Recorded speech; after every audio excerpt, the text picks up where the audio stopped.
Hey, so this is a video I'm making for Axion Now, my sponsors, with the black-green mid-range deck that I played to a 20th place finish at the most recent Pro Tour Guilds of Ravnica. I worked on this deck with JD and Clamparans, and in addition to both of us, Aaron Burchett also played the deck. It's pretty sweet. It's, for those who don't know, black-green mid-range deck in Standard. It can be very grindy, whilst also having like a proactive element, playing a lot of creatures that can beat down, but having a long game in the form of planeswalkers and find finality for card advantage. So it's pretty sweet. The list we played is really focused on the card Wildgrowth Walker. So we have 4 Wildgrowth Walkers, we have some Adventurous Impulse to help find the Wildgrowth Walkers even. Vivians can help piece all this together too, and you really just want to go every single game Wildgrowth Walker on 2, Jade Light on 3, or Branch Walker on 3 or something to trigger your Wildgrowth Walker, getting you some life, get a nice big bulky body against the aggressive decks. Even against Jeskai control, you get a 2/4, which is like very hard for them to kill with Deafening Clarion, which is their main answer to your small creatures. So that's like a big part of what our deck's doing. We also have a lot of Thrashing Brontodons, which is a card not everyone plays in the main deck, but we found it really important against the aggressive decks. Just again, a nice big blocker, blocks a Danto Vanguard all day long, blows up Conclave Tribunal to get your Wildgrowth Walkers back. Just a really important card. Again, lives through Deafening Clarion against the control decks too. It's pretty bad in the mirror, specifically, but in general, we were really pleased with this card. And then in the sideboard, we've got some Duresses, some removal spells to kill the Catly Honor Guard, which is a really good hate card against this deck. Some Death Guard Scavengers for the Phoenix deck. Detection Tower is really good in the mirror because it helps you kill opposing Carnage Tyrants, which is just the most important card in the mirror. So I love this deck. Treated me very well at the Pro Tour. Very excited to do a competitive constructed event on Arena with it for my sponsor. Right, let's load up this black-green deck and get started. So a lot of what our list wants to face is the aggressive decks, because we're really well tuned for those decks. But it also puts up a decent fight against some Jeskai lists. We're really looking to avoid the mirror. The mirror match is somewhat tricky, although you can definitely still win it. It's not unwinnable by any means. Right, who wants to play first? This hand is fine. We got the Adventurous Impulse, just like a really big part of the reason why I'm keeping this hand. This Adventurous Impulse means we can go find a 2 or a 3 drop, just to ensure we're doing something early against our opponent. It's really important. Just want to curve out against people. Now, this is awkward. We don't have the second green source yet. This Jade Light Ranger. Hopefully we draw into it though. Definitely just want to take the cheap threat so we can attempt to cast something on curve here. Okay, let's pass the turn. So really looking for this green source. Obviously we knew this was a risk when we kept the hand. So Healer's Hawk from our opponent means they're likely on one of like the Boros decks that did really well at the Pro Tour. It's like a very aggressive deck. Didn't have a 2-drop, which is good news for us. Very aggressive deck, looking to swarm us. Maybe fly over with some flyers. Get down some Adanto Vanguards to push damage that way. Just a very hard creature for us to interact with. Ooh, this is interesting. This is different from the Boros decks from the PT. Khajiit wasn't seeing much play there. It's looking pretty nice here though. Just want any land. Awesome. So we can either Chupacabra one of these, or we can Jade Light. I kind of don't want to ever miss a land drop, because we've got Finality in hand. So I think I want to Jade Light, just like ensure we dig for our lands, so that we can build towards a turn 6 Finality here. This is a very good card, but I'm going to put it in the yard. Just dig for our land drops. Yeah, just keep digging for them. With 2 finalities in hand, we just really want to make sure we hit our lands no matter what. Wildgrowth Walker is going to stabilize things really well for us.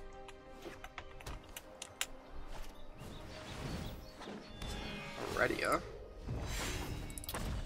Okay, we can Chupacabra that. It's not the end of the world. We even get to trade our Jade Light Ranger here, right? Which is fine. I definitely want to keep the Wildgrowth Walker around. I think it's a lot more important than the Jade Light Ranger, just because it can keep gaining us life.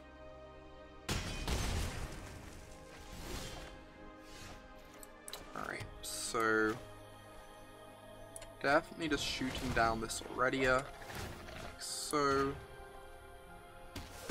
Am I attacking? I think I'd rather hold this back in case they have another Tajik. I don't think getting in free damage matters that much this game. Whereas if they have a Tajik and a land, then Chupacabra doesn't get to block it very well because they can give it first strike. Whereas the Wildgrowth Walker is just like an amazing blocker there. So pretty happy to just hold this back. I don't think the free damage on them matters too much. I think if we get to the late game, our late game is going to be so strong. Ooh. Right, we really want to draw land next turn. Land next turn means we go find back our Chupacabra and our Jade Light Ranger, and then the Chupacabra gets to kill this. Even if we brick on a land, we still get to cast the Jade Light to gain us some life, and maybe buy us some time, and dig us for our land drops, but interesting. So I could Assassin's Trophy this. Could go Merfolk Branchwalker plus Trophy. If the Branchwalker hits a land, we even get to cast the Find this turn. I kind of like that. I think I like that. Just like take the Aurelia off the battlefield guaranteed. Awesome. Hit our land drop. That is amazing. So we now get to go cast Find, get back our Jade Light Ranger and our puppy, and can trophy this. I guess we do it now. That means they can play another one pre-combat. Just not ideal. I guess I do it in their turn, in the beginning of combat, to play around that. Am I attacking? Yes, I'm not attacking then. I'm just passing the turn. I'm just going to do this beginning of combat, so they can't play another one pre-combat to pump their Hawk. Oh. Huh. If I do it beginning of combat, they get the trigger, so I have to do it beforehand. That makes sense. Yeah, I have to do this beforehand. Because if it goes to beginning of combat, they're getting the trigger regardless. I just really don't want them to pump their Hawk by 2 power. I think the extra 2 damage would be kind of brutal for us.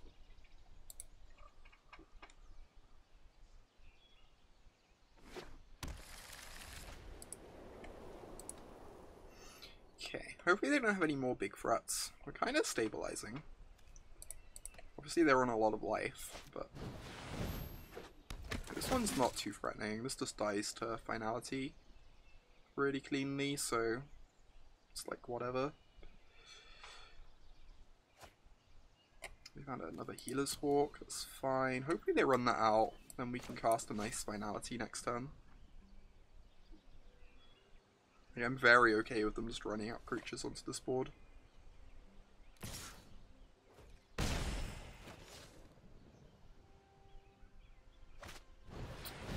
Yep, deal. Awesome. This is great for us. Get to kill 4 creatures now with our sweeper. We lose our 2 creatures, but our 2 creatures have already given us value, right? The Chupacabra killed an Aurelia.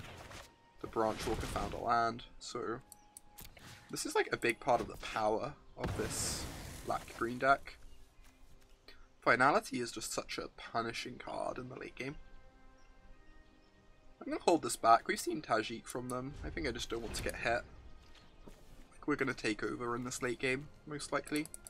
I think the 2 damage is not super likely to matter.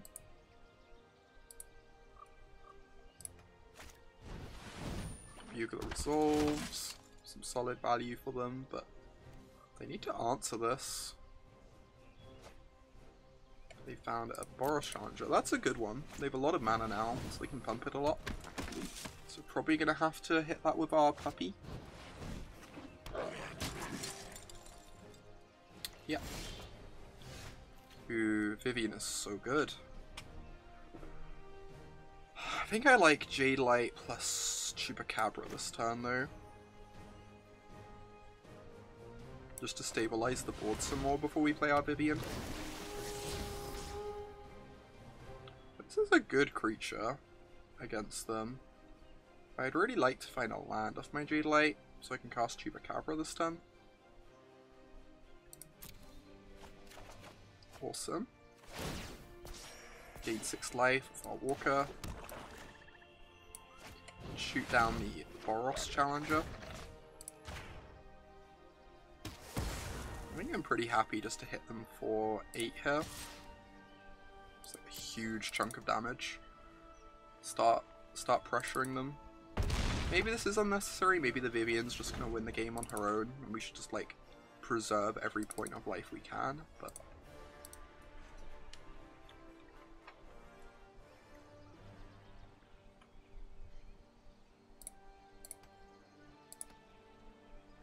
we're in a really good position here.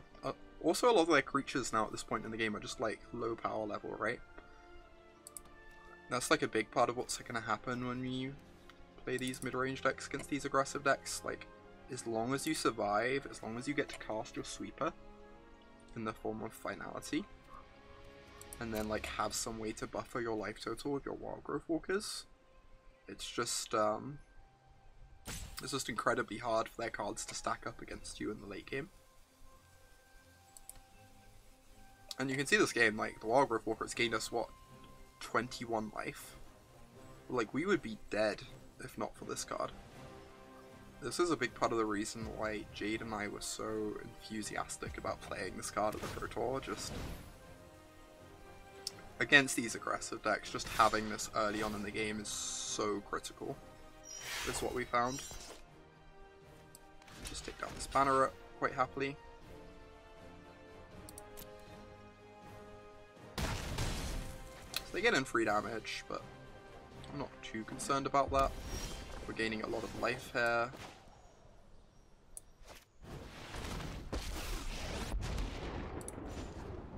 Alright, plus my Vivian. The wilds are my shield.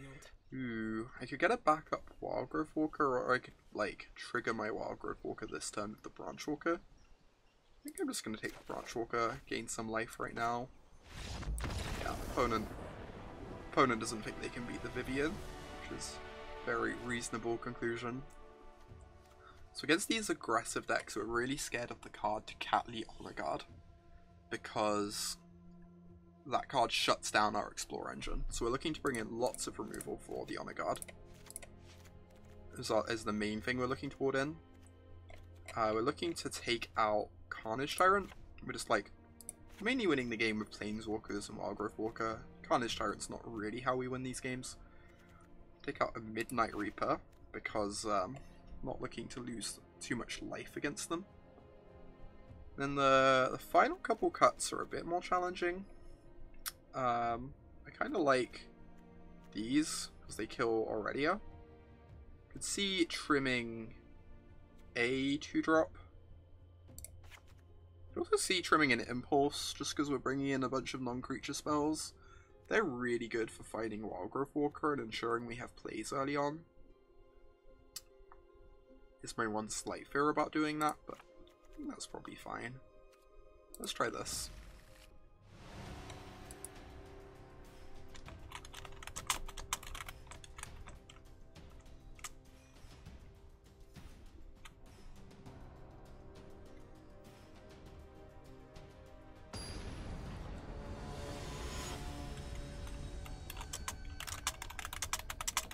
Alright.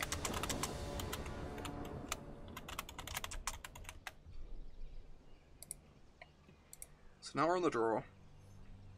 They have honor guards in their deck post board, so their deck gains a lot more in the post sideboard games than ours does. But we do have these removal spells to help with that.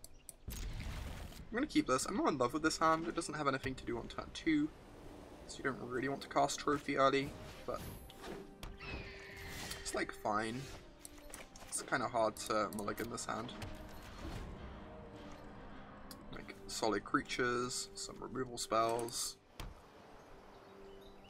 They have a Boros Challenger this turn. That could be a fair amount of pressure.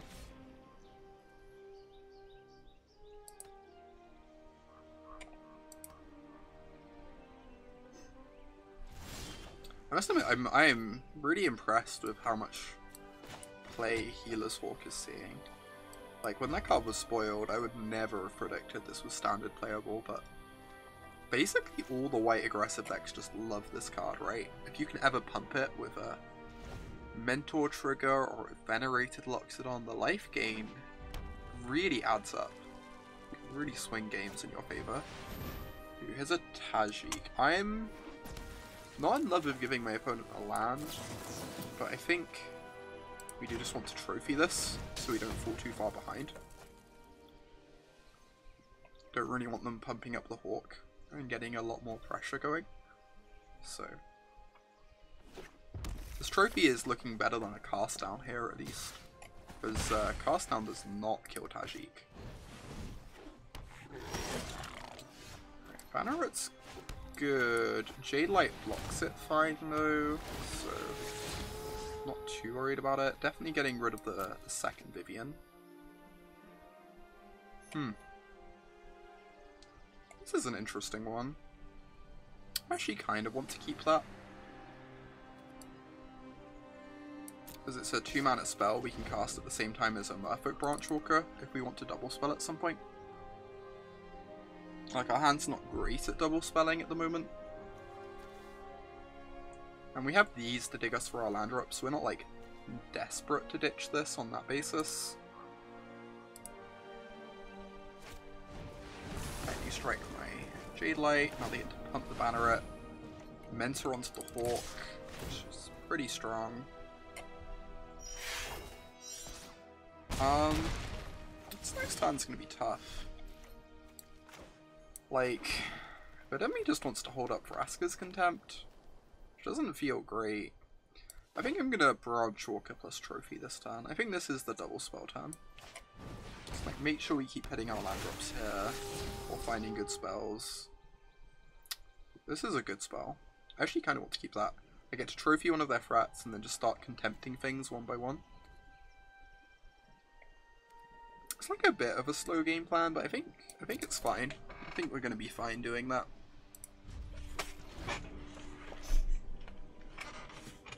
Like, they haven't had that many cheap creatures this game. They probably have a bunch of either removal or like large threats like Aurelia in hand, in which case we're very happy to have the contempts.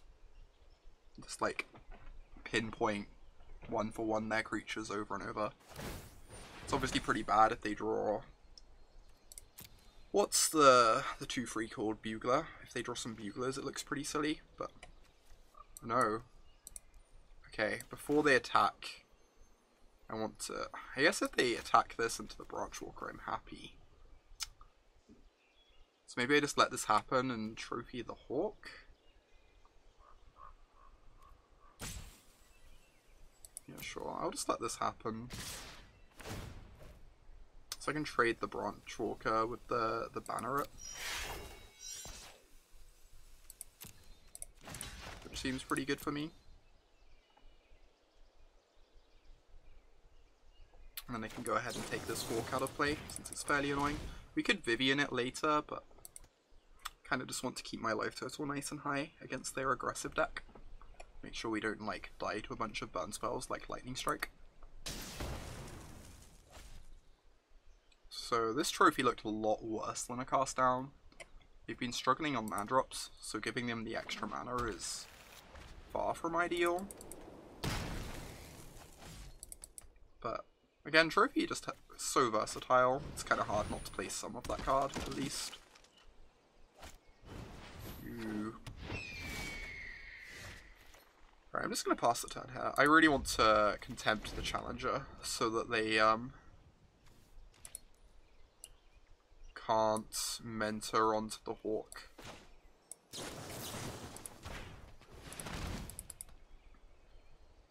I care about the challenger a lot more than the Hawk, just because the Hawk is smaller, has less power, dies to my Vivian at some point later. This makes a lot of sense getting rid of this. Right, just really hoping they don't draw Buglers. Bugler is like weirdly the main card I care about at the moment, just because it gives them a lot of card advantage. Huh. This is tough. I guess I just cast this. It's like 100% dying is the problem. I know they have removal in hand, since they haven't been playing anything. So maybe I just cast the Jade Light first. Ensure I get hit my land drops for Vivian Reed next turn. I don't get my Wild Growth auto triggers that way, but I think even if I just cast this after the Jade Light Ranger, they're probably still going to spend a removal spell on it anyway. So, cast down's a great one. Very happy to keep removal against my opponent. Removal spells just seem excellent.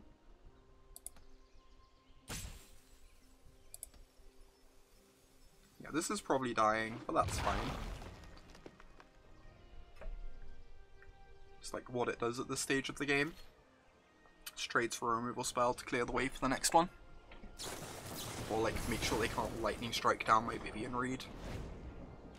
That's also pretty important.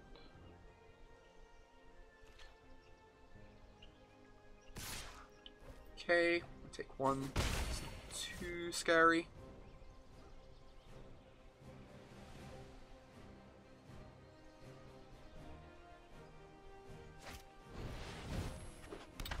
Ooh, this attacks into my Jade Light Ranger. That's really strong.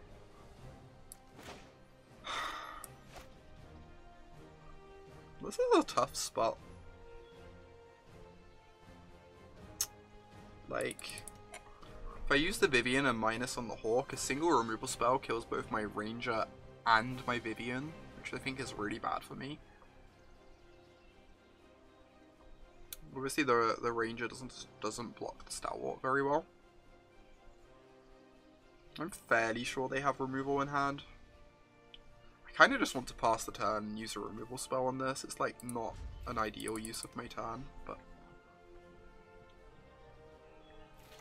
I think I just pretty invested in trying to keep this Vivian alive if I can, or at the very least getting like a 2 or 3 for 1 out of her. I want to make sure the Stalwart doesn't trigger. I think I'm pretty interested in using the expensive spell from my hand.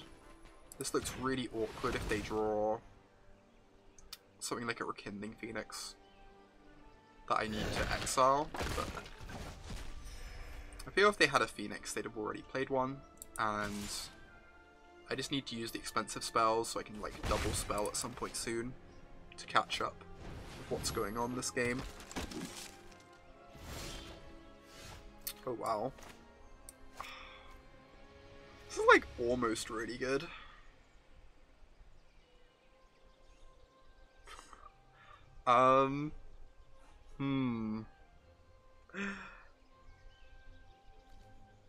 This is a tough turn.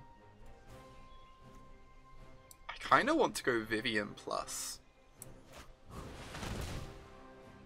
Is plussing Vivian really likely to get her out of range of dying next turn? Can either dig me for a good creature or a land so I can cast both of these next turn. Let's see if you're worthy. I think Vivian Plus just seems really strong here. Come to me. So, I could take the creature, which is obviously appealing. I kind of want to take the land, just to guarantee I can cast both of these next turn, though. And with, like, Vraska in hand, I'm not too afraid of flooding, because I can use Vraska to recycle any excess lands I have in play.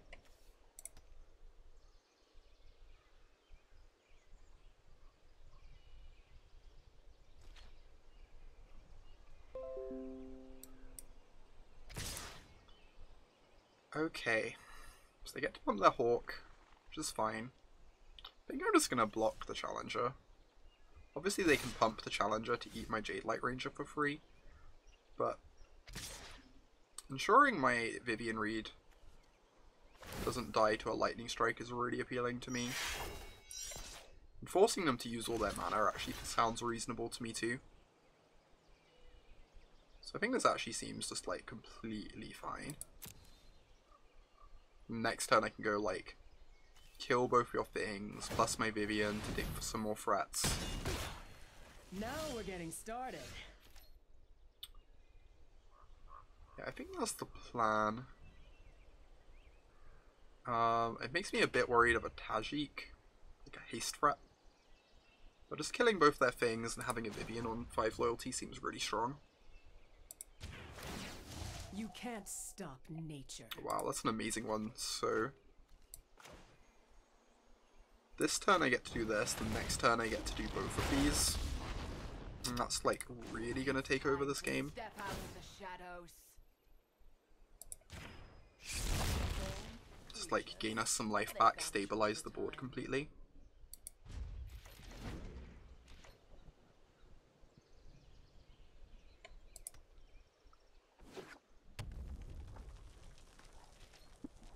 Awesome, they don't even have a Tajik. That's great for me. I'm just gonna kill this. Keep my loyalty of my Planeswalkers high. Make sure they can't kill Nebraska.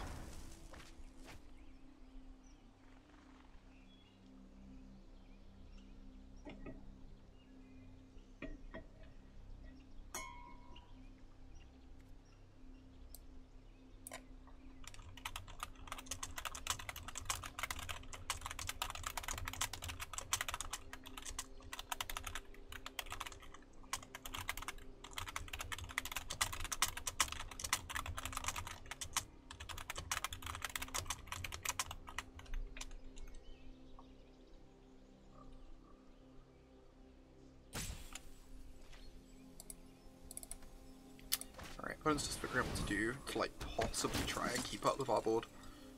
Bugler is a good one. If there's any card that gives them a chance of getting back into this, it's Bugler. Alright. So let's plus our Vivian to start. The second Wildgrowth Walker is really nice. This game's going to be out of reach for our opponent very soon, I think. Having the Vivian that can minus on the Aurelia is really important here too. We just like have an answer for Aurelia already in waiting. Meet my newest friend. And another one, apparently. Right. Let's cast Wildgrowth Walker. I'm going to sack a land. Because if I draw an untapped land, I get to go Walker plus Jade Light.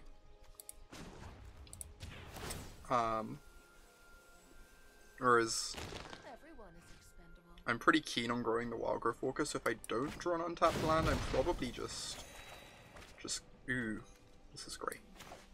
Okay, so we still get to grow the Walker, we get to do it using the Branch Walker instead of the Jade Light now. We get 2 triggers, go up to 21, just completely stabilize this board. Have a nice clean block on the Bugler next turn with our Branch Walker. Huh. I almost don't mind keeping that. I feel like as long as we've got a Vivian alive this game, we can't realistically lose. So even this card, though this card doesn't do anything here, I don't mind keeping it just like to ensure we get to keep a Vivian around.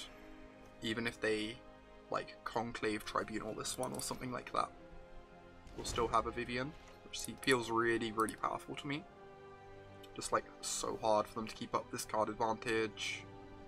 Especially when some of their best threats against us are flyers that Vivian easily answers.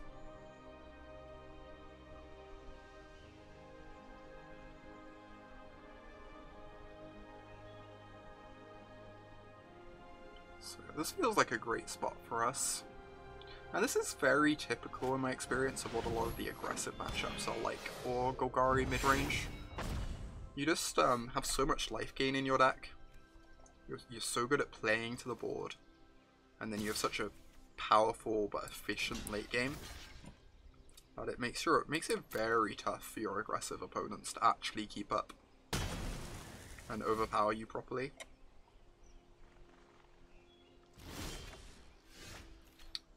Alright, so I guess if I minus my Vivian, I get to cast the Jade Light this turn. Or I could plus the Vivian and then I can just Chupacabra this. Like, either line seems pretty ridiculous. I think I kinda want to start getting aggressive. Is that even necessary? We're drawing so many cards. I'm just gonna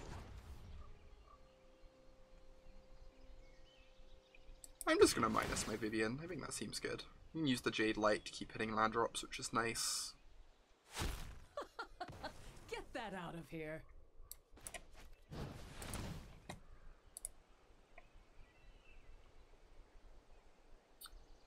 It's gonna gain, what, 12 life? Just like, so absurd. Gain 4 counters between these two. I'm just gonna put this in the yard. I kinda just want to hit lands, have more mana to do more things with. Especially since if we ever have too many lands, we can just recycle them with the Golgari Queen.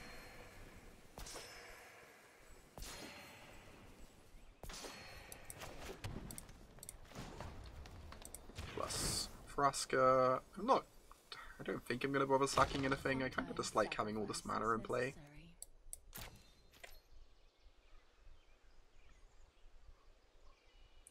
I'm gonna attack with one. I think I'm gonna hold back the other one to block a Tajik. If my opponent has one, I'm not like desperate to get in damage. Oh wow. I was not expecting C all the way. It's not too concerning. We can minus on that with Vraska. So I'm not too worried about this, but that was quite surprising. You don't often see C all the way in post-board against Golgari because like, often this deck's looking to be the aggressor, right? It really wants cards like Lava Coil, because Lava Coil kills the Wild Growth Walker, but also allows you to pressure your opponent. Anyway, easy first win. Taking down the aggro deck like we're meant to. Take our prize. Let's hop into the next one. Well on the way to 5 wins. One win at a time.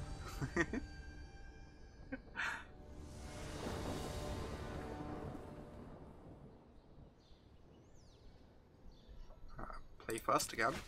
Sounds great.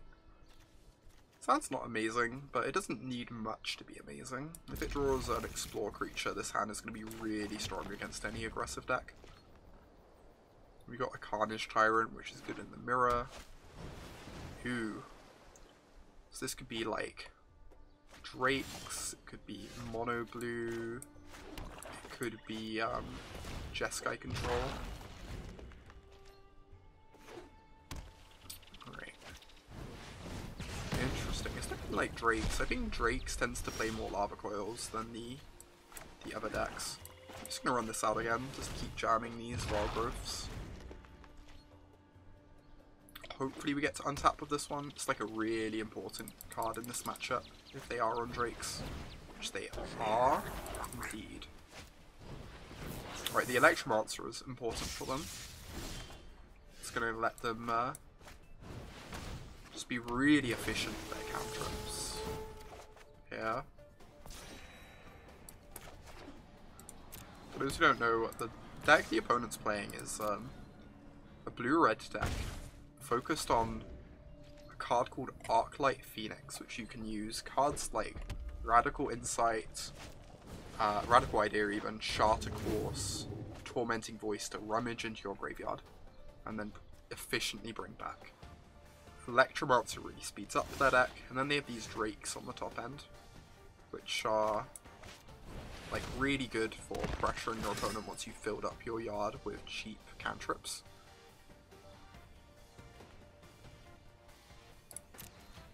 I'm just going to attack with both. Pretty happy if they block this, because I draw a card. If they double block this, I kill the Electromancer, which is like... I lose my Wild Growth Walker in the process, but that's fine. I think these are good attacks for me. Yeah, cashing in my Branch Walker for a new card, just... we have so many lands in hand, is really appealing, just to find something else to do. another Vivian is something we can do. We can shoot down this Drake next turn. Or we can just cast the Tyrant, which is also appealing. Pressures our opponent a lot.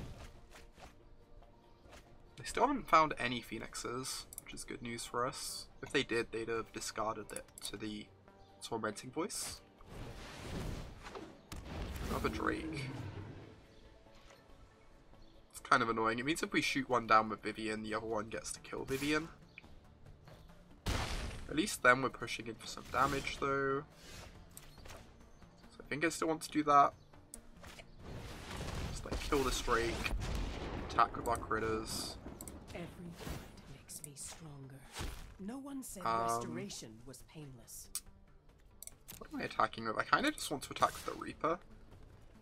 So I want this Wild Growth Walker to block the Electromancer if possible, so that they have to send the Drake at Vivian and we buy ourselves a bit more time.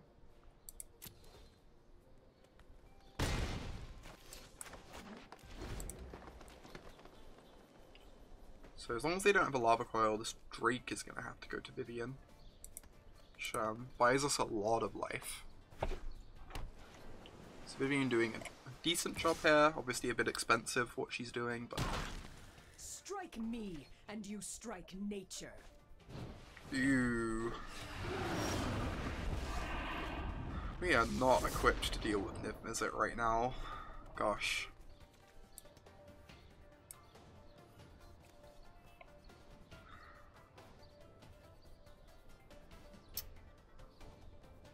I almost just want to attack with both. I don't know. I feel like this just has to die for us to keep playing the game. If they untap with it, we almost certainly die. Whereas attacking means if they block either of our creatures, maybe we can draw to a Chupacabra.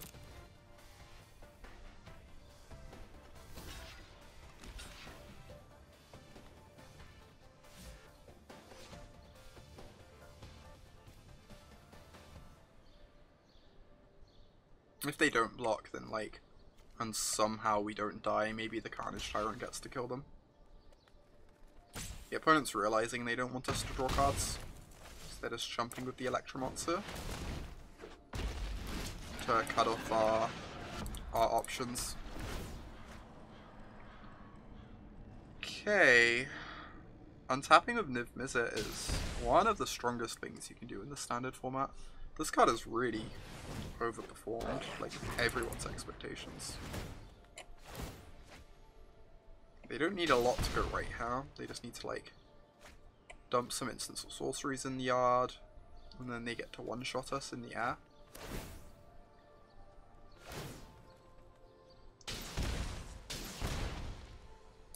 Where are they at the moment?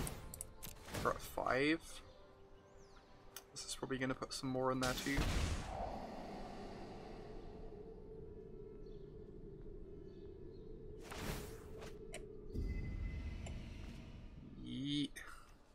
Alright, we're actually just dead now to the 2 flyers. That deck is sick when it gets to do its thing. Let's move to the next game. So this is a really tough matchup, game 1. Going into the Pro Tour, we actually thought it was the toughest matchup for Golgari. Which is why we have so many scavengers on the board, because this card's pretty important in our experience. So we want some scavengers, we want some more removal. Basically everything expensive is bad in the matchup. That's how I feel about it. Just, you just can't afford to be spending 6 mana on a spell in this matchup. Just means you like fall behind and get run over. Trophy is also really bad because they use the extra mana really effectively. So we get to bring back 1 spell, which I guess is probably a Vivian. She's like a bit expensive, but being able to answer Niv-Mizzet is really important, so she does that nicely. Let's try this.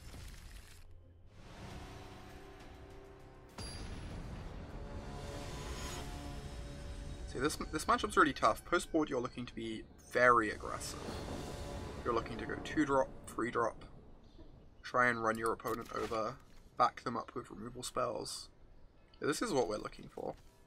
This is like very solid opener. in this matchup. Just knowing that we can curve out nicely here. Adventurous Impulse helping us hit our land drops, which is great.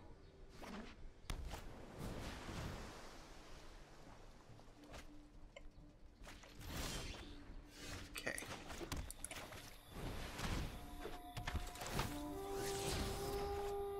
Cool. Honestly, might have preferred a 2-3 there, just to put on some more aggression, but even then, just still adding to the board is really important. I would love to cast a free drop here. I think killing the Electromancer is pretty key though. This card makes their deck run much more smoothly. Like, without an Electromancer in play, sometimes they have a lot of cantrips and have to spin their wheels a lot. Struggle to get anything going, whereas with the Electromancer in play, it's so smooth, so efficient. That I'm pretty interested in just making sure that's off the battlefield.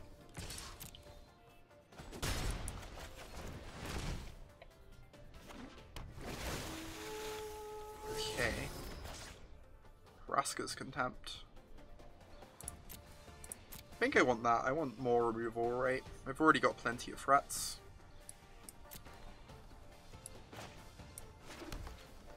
So I'm going to be casting another Jade Light next turn.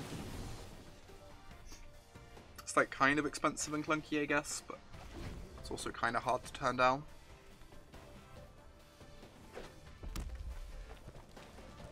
So now if they just like parade out Crackling Drakes, we can shoot them down.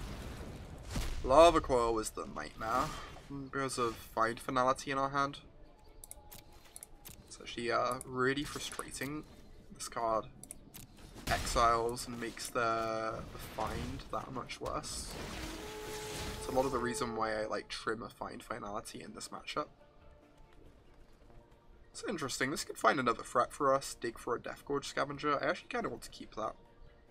Also means we like guarantee a 4-3 here for like maximum aggression. This is also something we can cast next turn if we have to cast a removal spell. Lets us double spell. Just like get to do more things that way.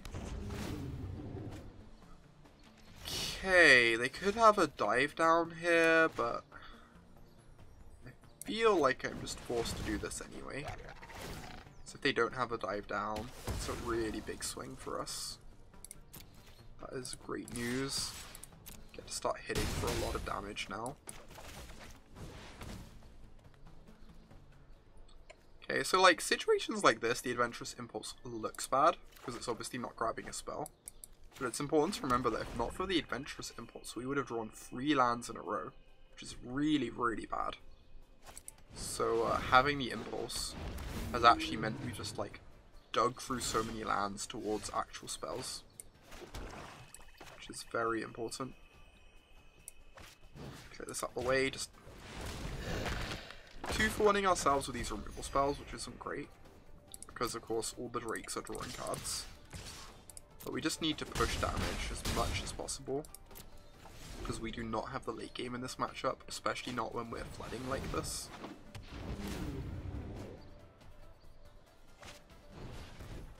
It's kind of nice. Next turn they have to block the Jade Light, which is going to trade with the Drake, and then we get to like maybe recast it if we want. Or we can just kill them. Also a fan of that. Right, so that's what I meant. Sneak. Really important in this matchup to go 2-drop into 3-drop. Apply lots of pressure. I always wonder if you want the second Reaper. I don't like overloading on that sort of card too much. It's also not great against Lava Coil, as part of the problem. I think I'm just going to run it back like this. On the draw, this is going to be harder. It's going to be harder to get out in front. It's going to be harder to answer the Electromancer in time, while still providing pressure. So this game is definitely going to be trickier. This is a nice hand if they don't have an Electromancer though. If they don't have Electromancer, then Wild Growth into Ranger is just a lot of pressure. Also a lot of life gain. Makes the wild growths hard to kill because they become really large. So I'm very, very into this hand.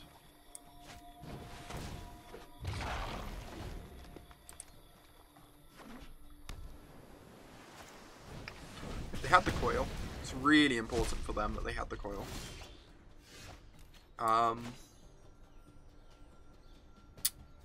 Interesting. Honestly, I'm tempted to play the Scavenger. Get to eat this radical idea from their yard. We can like wait a turn or two on getting the wild growth walkers going. So, like, getting this radical idea is really nice. Decreases their options. Means if they play a Crackling Drake next turn, we can attack into it really well, because this will be 4 power. This card is really nice against Crackling Drake.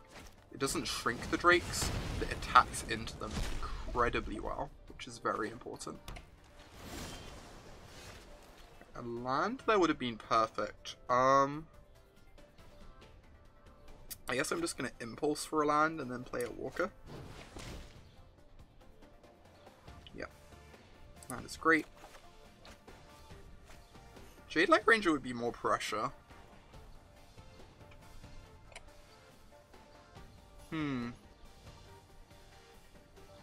That's kind of tough. This would be a lot more pressure right now, but I think it's less pressure in the long term. So I'm just going to get down the walker first.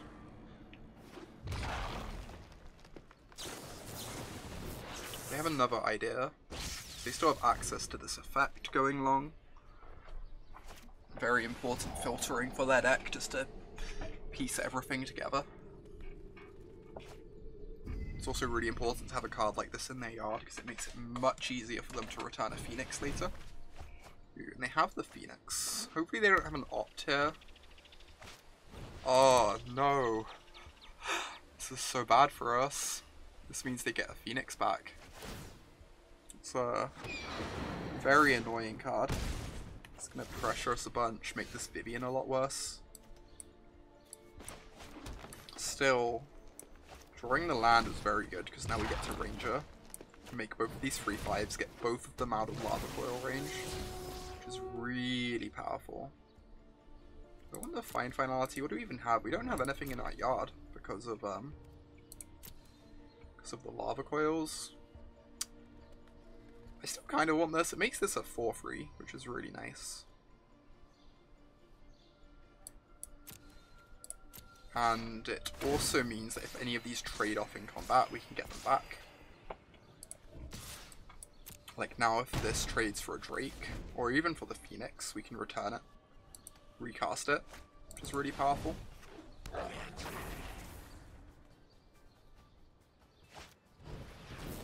Okay, Electromonster, very important. Now their engine is online.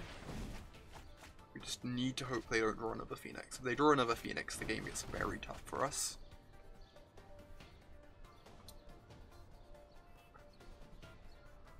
Since they get to block our creatures so well, or just... Honestly, they'd probably just try and block our creatures with the Phoenixes, just to pad out their life total a lot and make it very hard for us to attack. They didn't have one. That is amazing.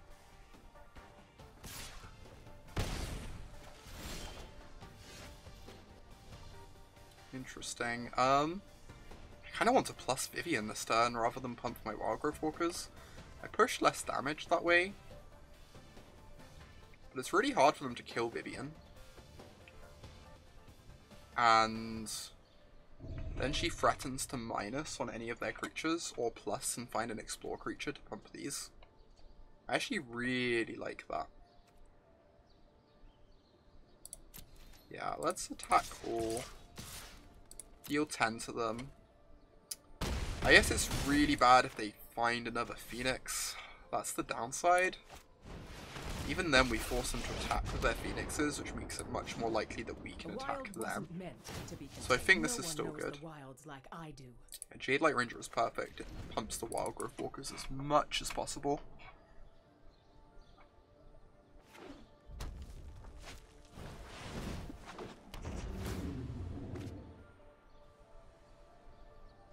So I think we're in a good spot at the moment. I think we're currently ahead, but it's obviously really close. They've got some powerful stuff going on.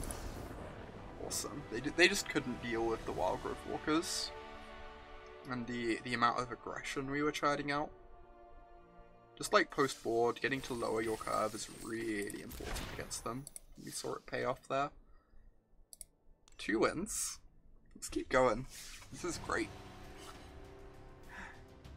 God, I love this deck. This deck it feels so smooth. The way we built it with Adventurous Impulse, it just helps smooth out your draws. Really helps ensure you can go 2-drop into 3-drop in matchups like that, where you really need it. Very, very pleased.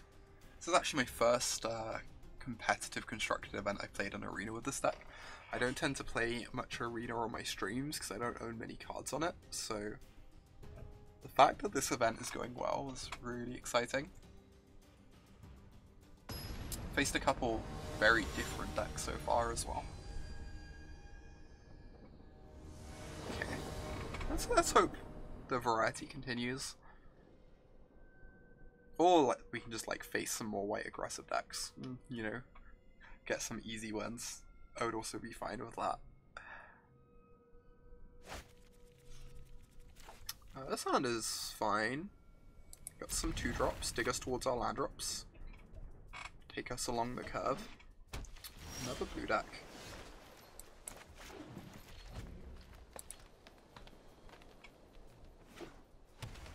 Blue-black. Ooh, they're on the blue-black mid-range deck, maybe?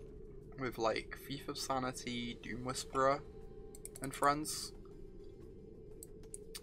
Or maybe a blue-black control deck. Either way, I find these blue-black decks very tough matchups. Card Ritual of Soot is pretty hard to beat, where we're so focused on the card Wild Growth Walker, which just, like, naturally plays pretty badly into Ritual of Soot. And a lot of the threats they could have access to are very good against us too. Specifically Thief of Sanity can get underneath us quite well. So I'm quite scared of that card. Jade Light Ranger. Makes a 3/5. Get some pressure going. Just like hope they don't have a Ritual of Soot. Ooh. It's a spicy one. Fungal Infection, the Jade Light. Do I want this? We don't currently have any removal in hand. I'd like to be able to kill a Doom Whisperer if they have one. So I'm actually going to keep this. I'm not like excited about it, but I think we are interested in a removal spell just because a Doom we can't currently deal with a Doom Whisperer very effectively.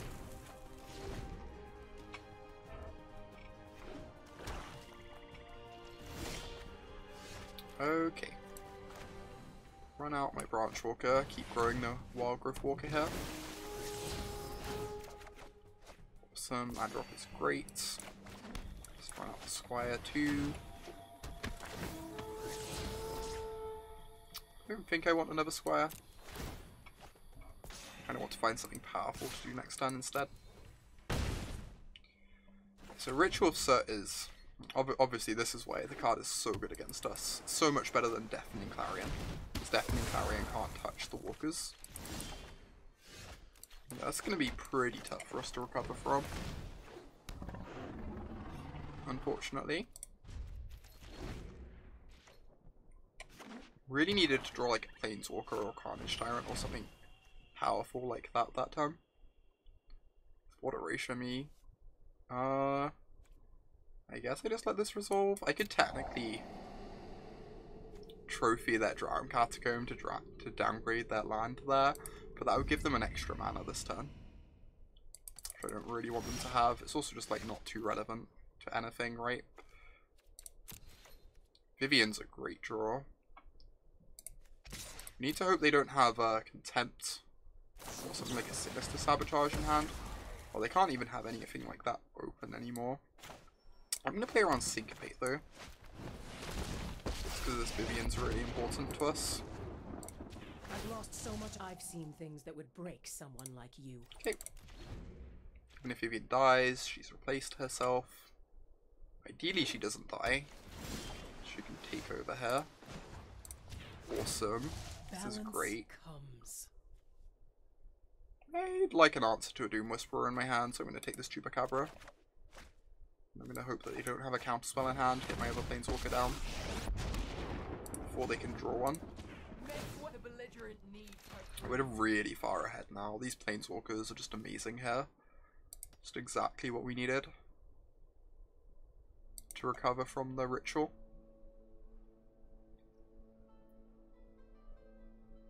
It's going to be pretty hard for our opponent to come back now. They can only answer one Planeswalker a turn, if they even draw the answers. So the other one gets to like keep providing us value at the same time. Vivian's only a turn away from ultimating too. Next turn she goes up to 8, and then the turn after she gets an incredibly powerful emblem.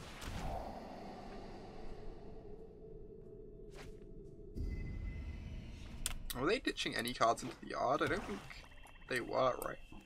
Right? Alright. Bye-bye Vivian. Well, that's pretty sad. They still have to answer the Vraska this turn, or else they die. So I'm gonna hold the Chupacabra still, I think. I don't think playing it out really changes much.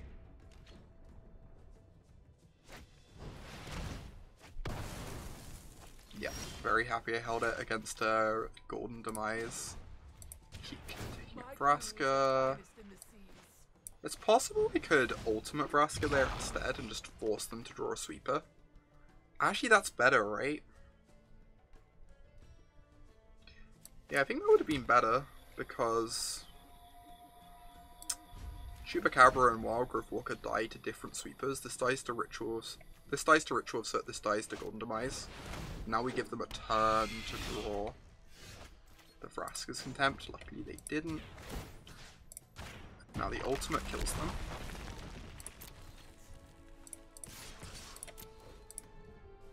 Awesome.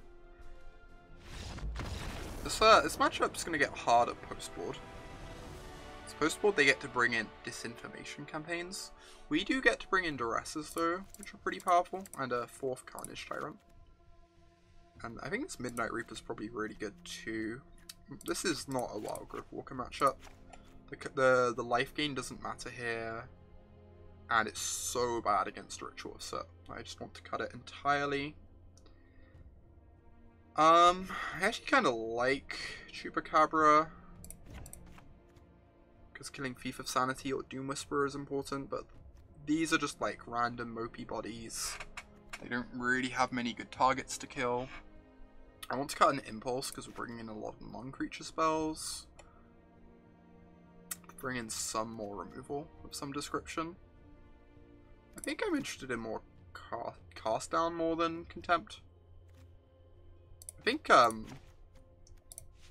cast down might just be the best removal spell. It hits Thief, it hits Doom Whisperer, it hits like a Hostage Taker if they have one. I'm going to bring in all the cast downs and just assume that it's good. And like if this game goes poorly, we can readjust. I'm really tempted to take out another Impulse. And just because we have so many non-creature spells in the deck that it's going to be really inconsistent post-board. So I'm going to bring in a 24th land. And like, I guess another removal spell. I'm worried this is too much removal, but it seems good to me. They're going to be like more threat dense post-board too, most likely. Because they're going to assume that we're taking out our removal. Rather than boarding in some more. And I think they just had a very threat-light draw too. I suspect if they have Thief of Sanity main deck, they have a lot more threats than they actually showed us. So I think this sounds good to me. I just think Adventurous Impulse gets really awkward in these post-board games when you have so many non-creature spells in your decks against these control grindy decks. Which is fine, it's not like for every matchup, right? It's gonna have upsides and downsides, just like anything. Fire off the duress, 100%. Definitely taking this disinformation campaign. It's just so much value as the game goes long. Like, nothing else is close to as impactful. Everything else just, like, trades for our spells. But disinformation campaign provides, like, 2 for 1 upon 2 for 1 upon 2 for 1 every time they surveil. It's really crushing. So getting rid of it is very important. Probably taking the Reaper, since it gives us the most value. Makes sense. I'm going to play this, conceal the information about the Woodland Cemetery from them. Ooh, that's a great one. Even if they can tempt her, we get to draw a card. Dig for a Carnage Tyrant.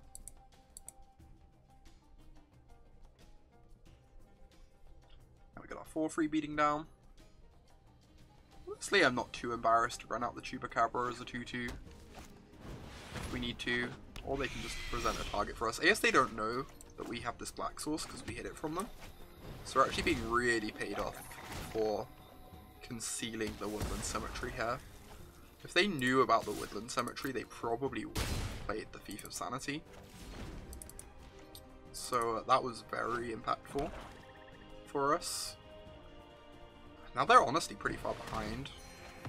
Like, I guess they can trade their spells for our spells, but the Vivian's gonna replace herself, and we're getting in some damage here too. We're gonna get in another attack as well, because they're gonna have to spend a whole turn contempting Vivian. Really looking for a Carnage Tyrant. If we can find one. Awesome. Carnage Tyrant's really tough for their deck to beat. They can only beat it with, like, an Edict effect, like Eldest Reborn. And they don't have many of those in the deck, and in order for an effect like that to even work, they have to keep the rest of our board so clear. It's just very, very hard for them to do. Like, Vraska's great, I'm just slamming the Tyrant though. Close this door as fast as possible before they can draw a Fort Erasure for the dinosaur.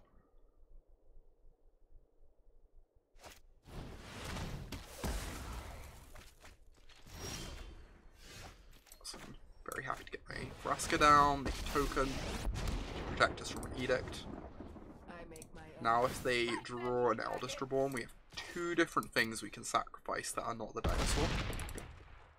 Just like, want to protect this dinosaur with our lives. The Vraska even minuses on a Doom Whisperer if they have one, so they can't even use a Doom Whisperer to protect themselves by blocking the Tyrant. Yep. This game is very over.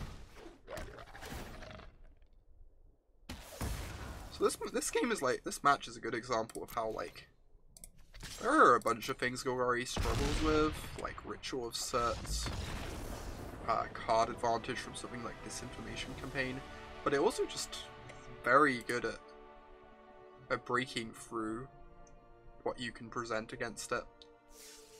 It attacks from a lot of different angles, and Duress is a really powerful sideboard card against a lot of the things people do to try and beat you.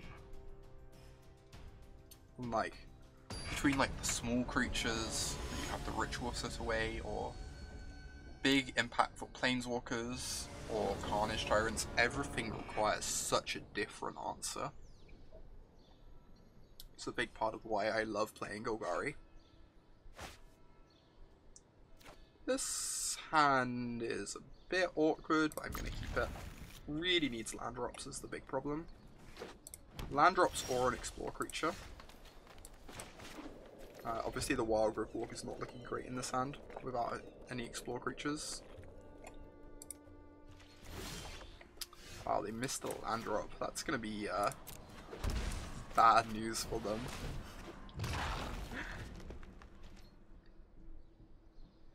This Wild Growth Walker is going to run rampant. Get in some, like, very efficient damage once it's grown by our Branch Walker. They found their second land, so they have a Branch Walker. They get to dig for all their land drops here.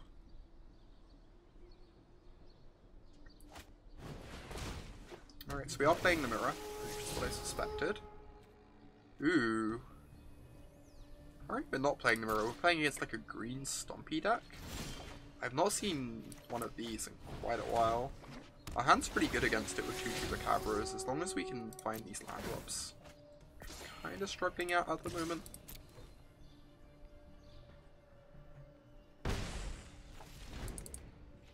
I really want to hit a land drop next turn.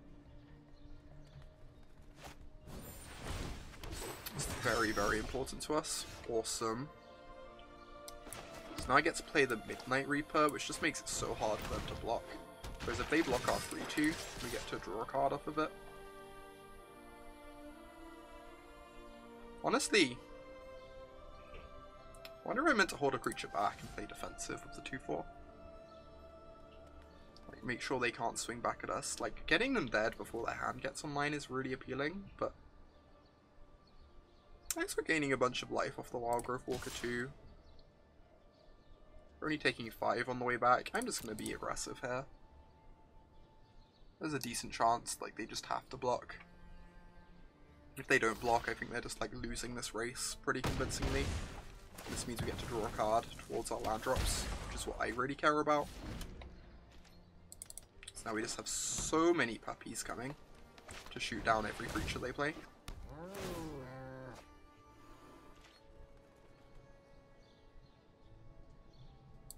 Yeah, this puppy gets to clear the way, get to keep attacking in. Obviously Vinemare is pretty annoying, but we have a bunch of green creatures to block Vinemare anyway.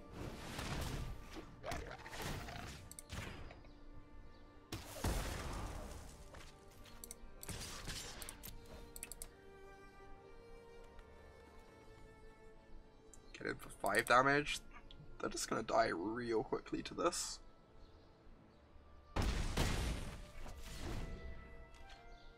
Imagine that deck struggles to remove a Wildgrowth Walker too, if we can grow it a bunch with Explore triggers later on in the game.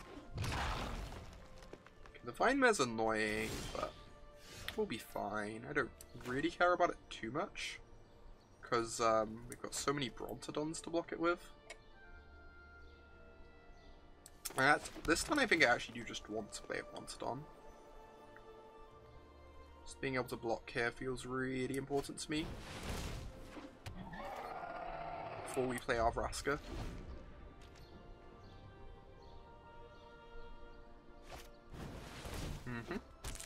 This is kind of rude. Grow the Vinemare. Alright. Adorable. If they attack, though, they just die on the way back, is the problem for them. So I don't think they can even attack here. I mean, they swing for 6, but we swing for like 10. It's just so bad for them.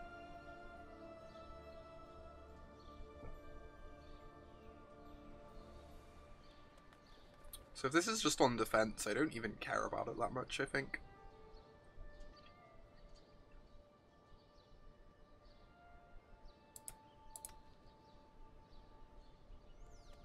So I guess there's some sort of like hexproof Voltron strategy. Maybe they have the enchantment that pumps a creature based on how many forests you have. That wouldn't surprise me too much. Okay, Vivian's great. Let's just cast our Vivian, start drawing cards, building towards ultimate to end this game. Wild animal, you can't stop nature. Ooh, explore creatures are very good with Wildgrowth Walker right here. They're also very good against Vinemare. I'm just going to take an explore creature. Digs me for my land drops for me anyway, so.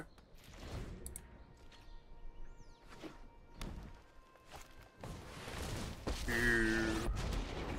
Vivian Wars. Whose Vivian is better? I've seen things that would break someone like you. Alright. So they're going to start casting Carnage turrets next turn, I assume. Which is fine.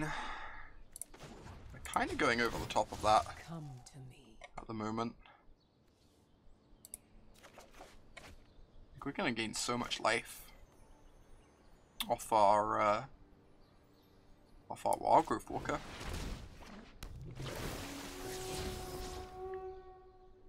This is good, it kills the Vivian. Definitely want this. It's pretty sad not to be drawing lands or far explore creatures, but I think we'll live. Our heart will go on, etc.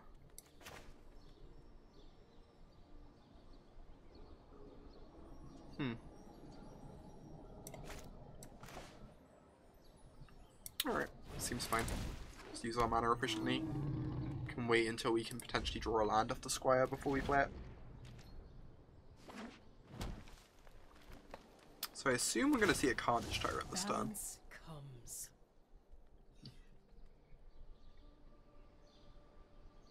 Seems like the most likely thing. God, having Thrashing Bronzestorm in our main deck is so helpful against the Vine-Mare. Otherwise be a pretty problematic creature for us.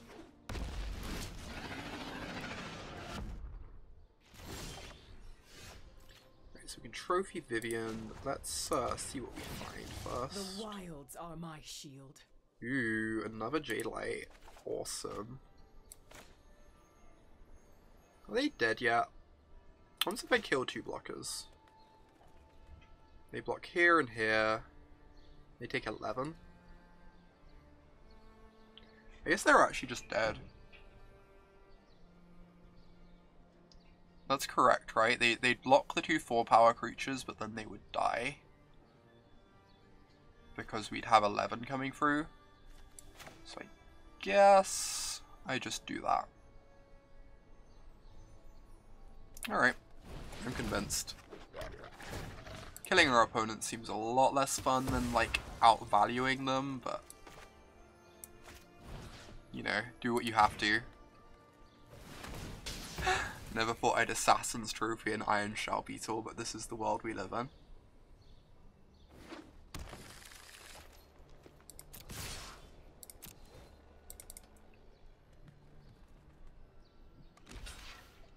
So yeah, they block these 2, they take 11, which is perfect.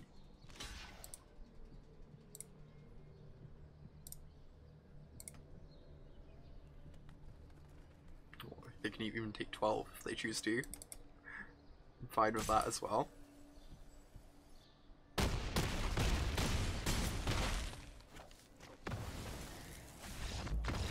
So it seems like opponents just like maybe a newer player cobbled together some cards, but they've got some cool stuff going with like pumping the Vine-Mares and Carnage Tyrants.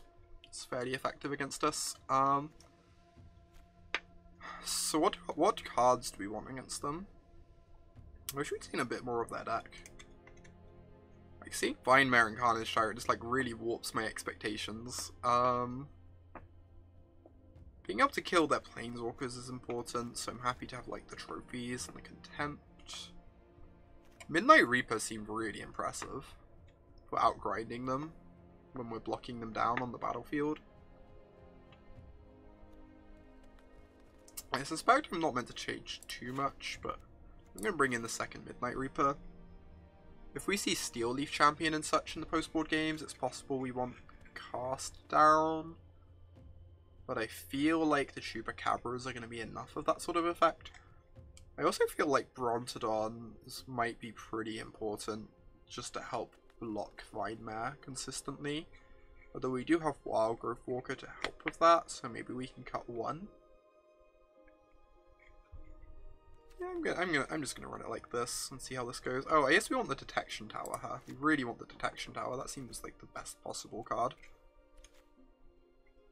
Alright. Because it lets us target both Vine-Mare and Tyrant. Make those cards a lot less problematic.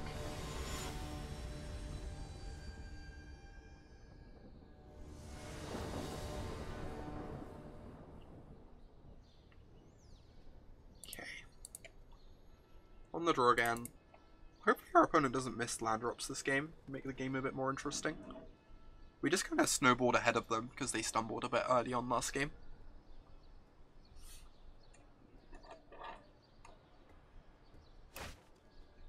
This is not a very good hand. I think I'm going to keep anyway, but this could very easily go wrong. Carnage Tyrant is not one of our better cards in the matchup, I suspect. It's like a bit land heavy for this deck. where you like naturally find your lands quite well with your explore creatures anyway. Branch Walker seems perfect. Just want some things to do early to keep us alive until we can start casting Tyrant.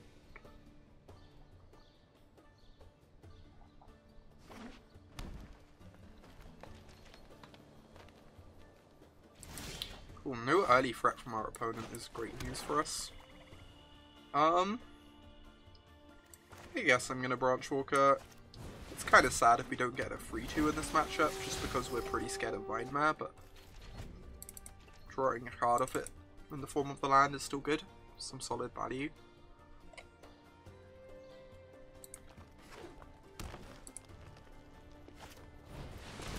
Sure. So we both get to draw cards off our creatures, that is fine.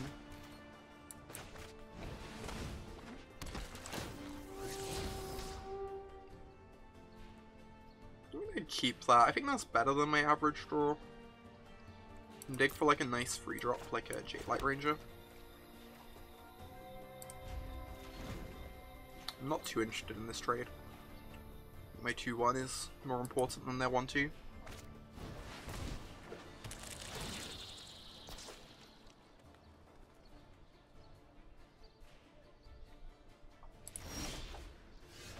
Fire off the Impulse.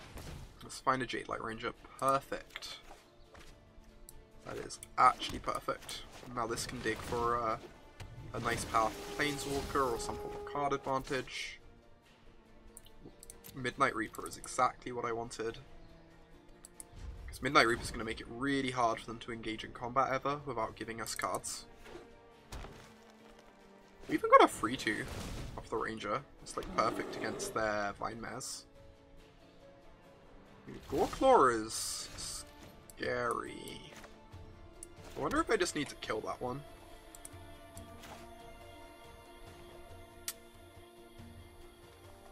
Kinda want to save this Contempt for a Planeswalker if I can, is the thing.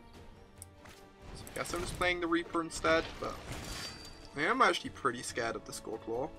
Could get out of control easily. Being with the Reaper in play, I want to play a bit defensive here, especially with a Goreclaw on their side. That's like somewhat threatening. I want to hold back my creatures to block it, rather than attacking with my Jade Light. I'm also interested in keeping the Jade Light alive if possible, though I do have the Carnage Tyrant that's nice against Vindmare, at least. As far as like ensuring we don't die to that card goes.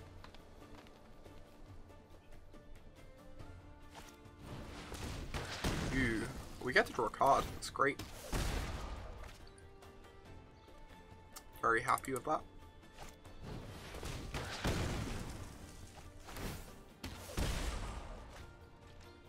Okay, fresh hand. If they attack with this, I think I'm just gonna fire off the double block. Keep my life total high. Draw 2 cards. Take down the Goreclaw. Seems pretty good for us. And then we can land our dinosaur next turn.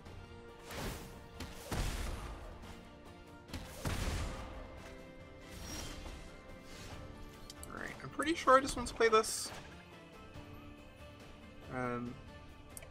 Does mean we're going to have to discard end of turn, but I'm not too sad to discard a land here. We've got like our next 3 land drops already prepared. The Jade Light's probably going to draw us a land as well. So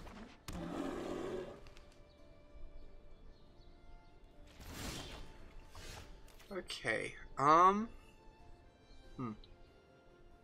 of want to kill this and just start attacking. Like, I'm not too scared of a Planeswalker right now because of our Carnage Tyrant being so threatening. If they double block here, we get to Contempt the Goreclaw and eat this in combat. Okay, this is fine. The trample over the beetle. Cast our Walker. Obviously playing the Walker before the Jade Light.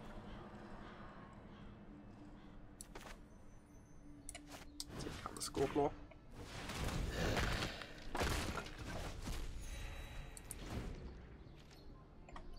They should be dead pretty soon to our board.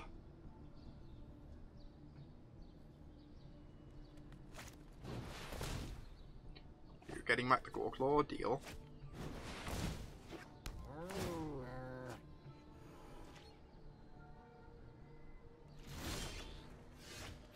Alright. Let's get lots of +1/+1 counters. This is like my favourite part of the deck. Just like making my Wild Growth Walkers gigantic.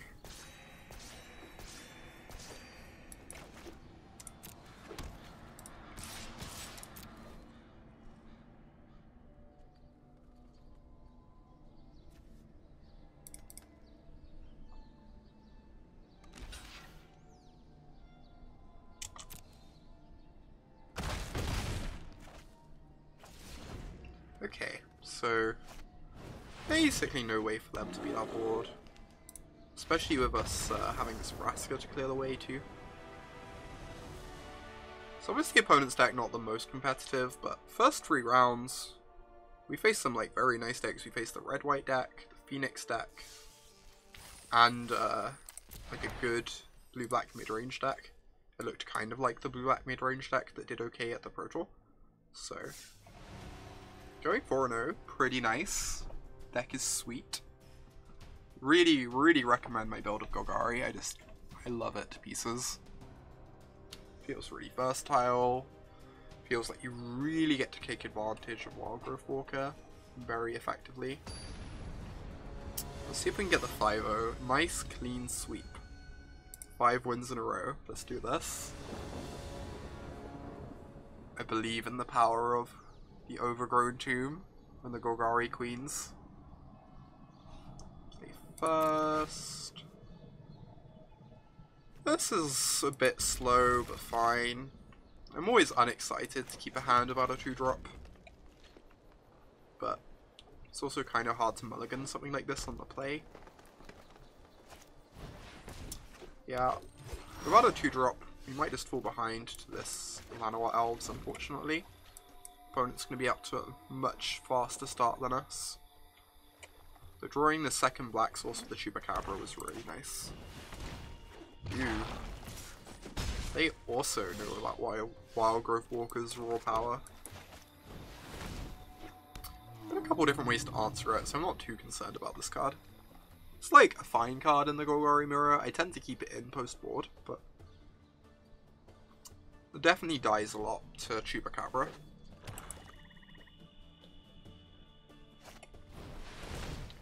No! That's so gross. Yeah, this is... Llanowar Elves has been really good for our opponent in this game, letting them cast Ravnica first. Essentially letting them steal the play from us. I'm not generally a big fan of Llanowar Elves in Golgari, but it's very, very powerful in the mirror match. Specifically, letting you ramp out fast Planeswalkers is just really powerful. Lets you dominate the board very quickly. We're just gonna... If we don't draw an answer to this, I think we're just gonna get buried by the Doom Whisperer.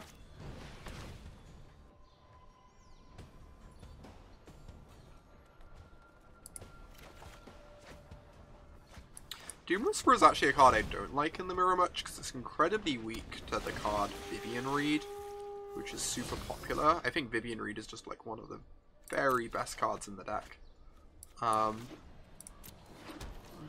It's also like quite weak to Chupacabra too, in a way that like a lot of cards aren't in the deck. But obviously when it gets to live, it's extremely powerful. It's probably just gonna bury us this game in card selection and providing a fast clock at the same time.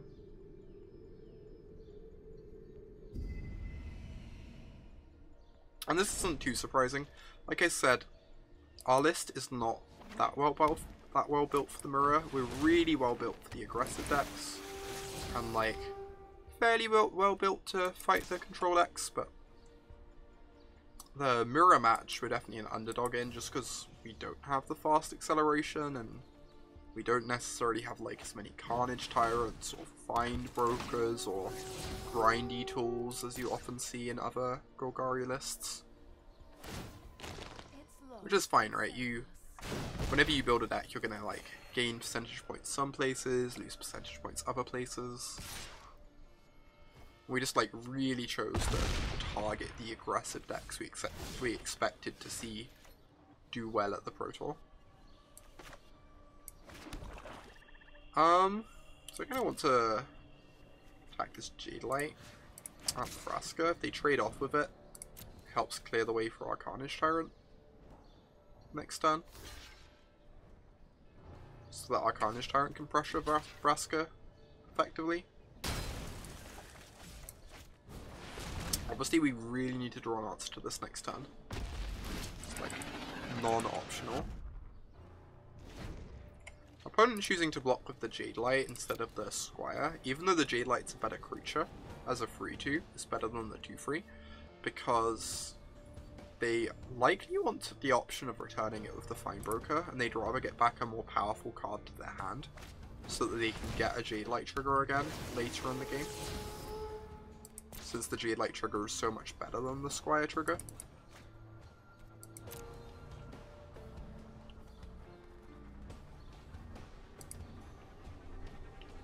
Alright. I think our best draw is Assassin's Trophy. So that would let us pressure the Golgari Queen whilst also answering the Doom Whisperer and like threatening to shuffle away their trophy.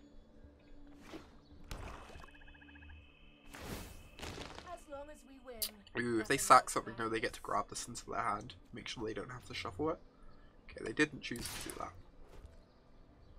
So we're going to 6, dead to this next turn. Yeah. I guess we're not actually dead yet. We can sack a land though to the Vraska,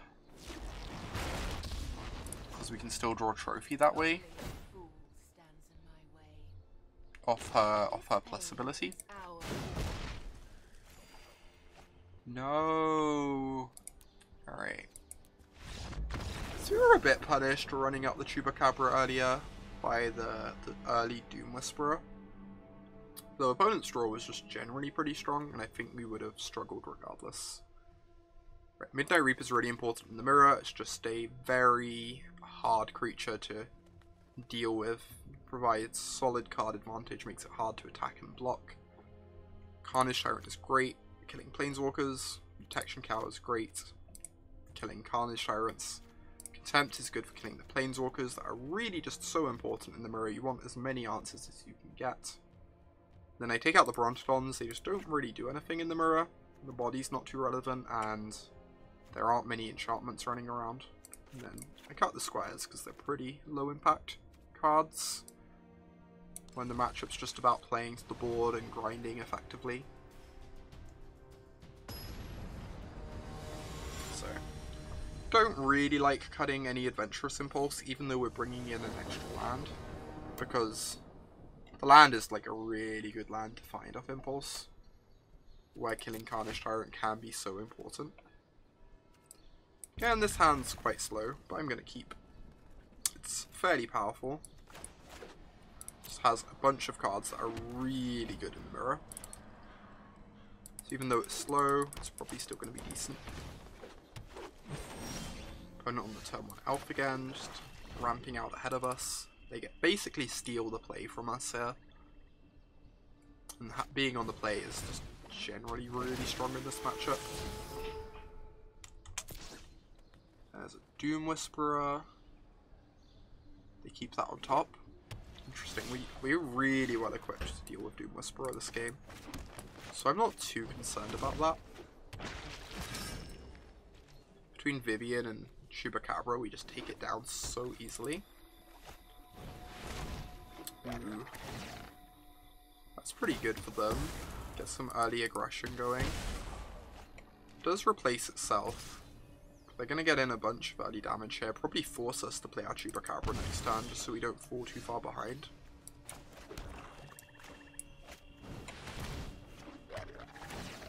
So, if I kill the elf, I get to trade with the branch walker with my Chupacabra. It makes another Chupacabra really punishing, but it helps keep the Doom Whisperer off the table for a turn. Which I feel is pretty important. Just very happy to block here.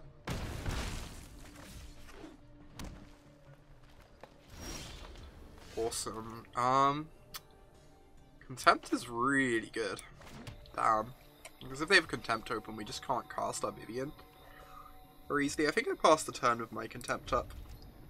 So this way, if they cast Doom Whisperer, I get to basically steal the initiative by untapping and casting my Carnage Tyrant.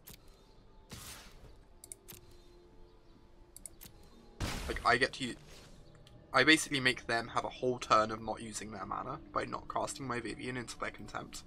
Whereas I get to use all my mana this turn on my Contempt, and then all my mana next turn on my Tyrant. Or they can just choose not to do anything. If they don't have the 5th land for their Doom Whisperer, I just get to slam my Tyrant, and that's great too. If they don't have an Eldest Reborn or Plaguecrafter, this is just gonna kill them so quickly. Just an incredibly fast clock. Sure.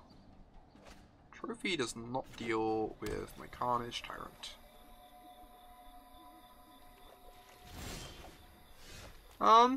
It's kind of an interesting question whether I want to attack here or not. If I start attacking, I'd probably kill them pretty quickly. But I also want to take advantage of having a Vivian read on board. I'm casting Vivian and plussing her. They can't really attack her because of the Carnage Tyrant on defense. So it like forces them to use their Contempt next turn anyway. If they had the trophy, that's fine. Just go find a land here. No one knows the wild. This means we get to like attack this turn pretty happily, so I'm not too sad about that. Even get to play our Midnight Reaper. I guess this means if we attack, we're taking 5 on the way back, but we're going to gain life off the Contempts. So I think that's fine. Not too worried about that. It gets a bit dicey if they have their own Carnage Tyrant, I guess. But otherwise, I think attacking there is pretty nice. Awesome, they're not even pressuring us. That's great for us. Right. Take down the Doom Whisperer. I guess they want to make sure they can block the Midnight Reaper. That's pretty important to them. I'm going to try and surveil towards something that can deal with this Tyrant, because they're just falling behind to it really quickly.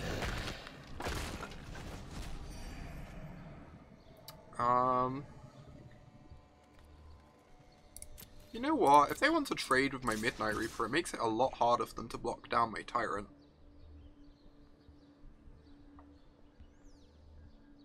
I'm kind of okay with that. Yeah, I guess it's awkward if they have a Tyrant of their own. If they have a Tyrant of their own, I want to be able to draw a card when they're forced to block my one. Alright, I'm just going to only attack with the Tyrant. I don't think attacking with the Midnight Reaper changes that much.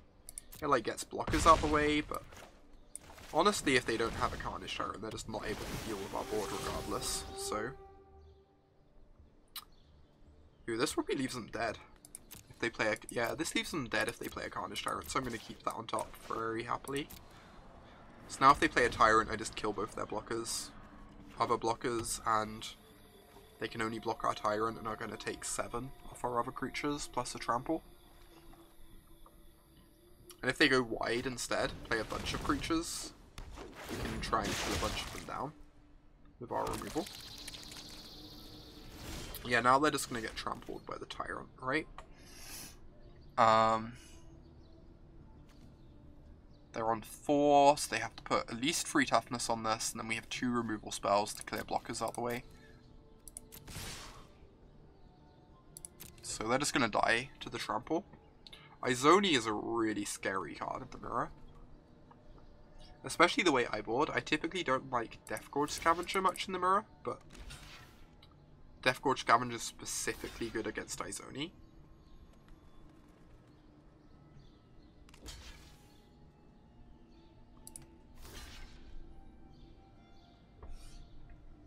So we're just gonna kill the 2 big blockers so that the Carnage Tyrant tramples over here.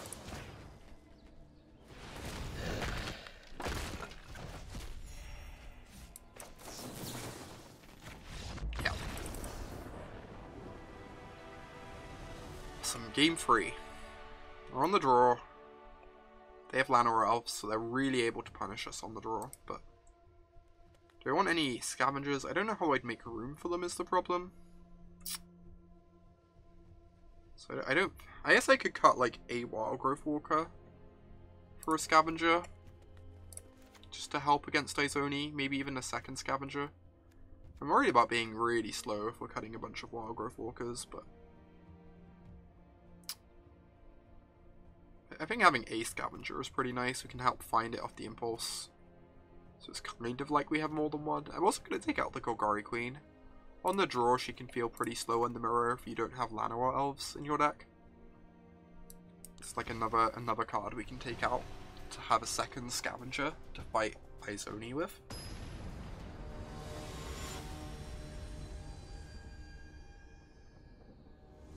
Alright, let's get this 5-0. Let's get this 5th win. 5th win would be nice.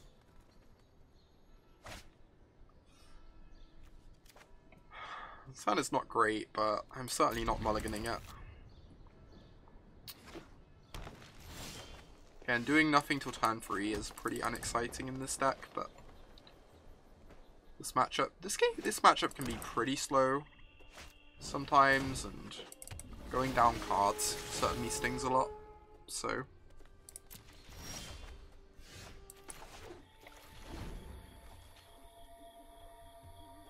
but the main awkward thing with this hand is, like, obviously it was land heavy already before we drew 2 more lands, but Scavenger is one of our weaker cards in the matchup, and Vivian's hard to play onto a board when you're behind, which we're going to be with a hand like this.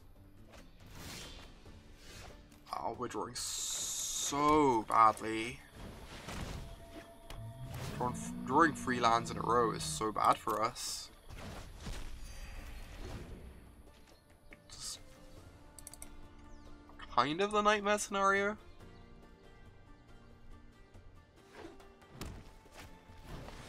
Yeah, this game's over. Getting to kill our Scavenger for free like this. I don't think we can possibly catch up anymore.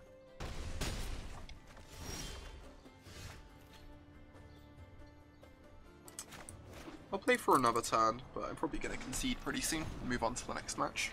The Vraska is just on the play. When you have a curve into Vraska, it can be really punishing for opponents that have like slow starts. It's a good way to sneak a Planeswalker down and have complete control of the board.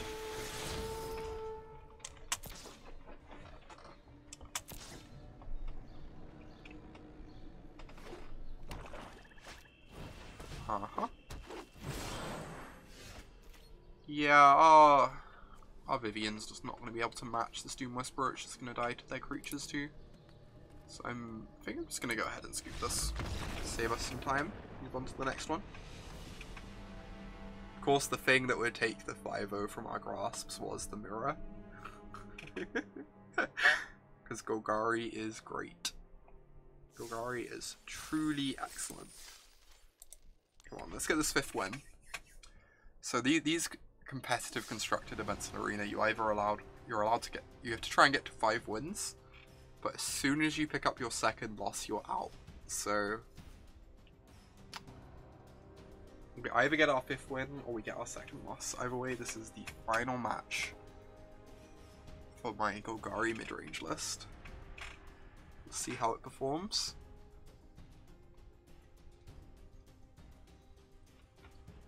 Like I said, our list is not tuned for the mirror.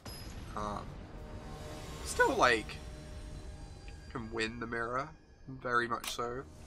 I'm like 50-50 in it lifetime with this list, or something along those lines. But cards like Llanowar Elves definitely make your opponent able to come out ahead of you. Right, Adventurous Impulse is going to help a lot here. It's going to dig us to an Explore creature, or just do something find us something to do early to help us get to our powerful late game.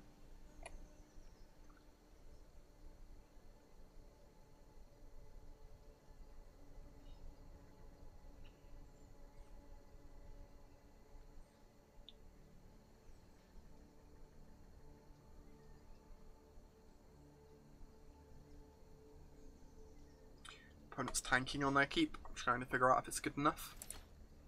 Alright, they kept. Definitely wants this Branch Walker. Gives us something to do next turn, digs us towards land drops. Just kind of the perfect card to see there, honestly. Ooh, is this mono red? It is mono red. Right, mono red is a pretty good matchup, but this hand is definitely not great against them. You really want a Wild Growth Walker or something like this. Crashing Bronstodon's very good in the matchup just because its body is so tough for them to attack through, and then it kills Frenzy later on in the game. So this was a really nice draw, as was the Symmetry to help cast it. Now our hand's looking way better. This Branch Walker really helped smooth things out by finding this land for us. The fact that Branch Walker dies to Chain Dweller is unfortunate, but it's replaced itself, so it's not too big a concern. It's also like motivating our opponent not to attack. Ooh, they're just gonna kill it? Sure. I'm actually very happy about that. Got the clean 2-for-1 off the Branch Walker. Now this Bronstodon will block the Pyromancer really well. Land a really nice draw, just ensuring we can curve out. If we play our spells on curve, we're just very likely to overpower our opponent here.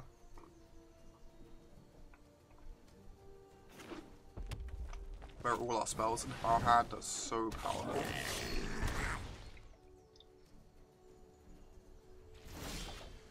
I guess the big card I'm scared of right now is specifically Rekindling Phoenix. I think Rekindling Phoenix would be pretty hard for us to beat, but we're pretty well set up against basically everything else.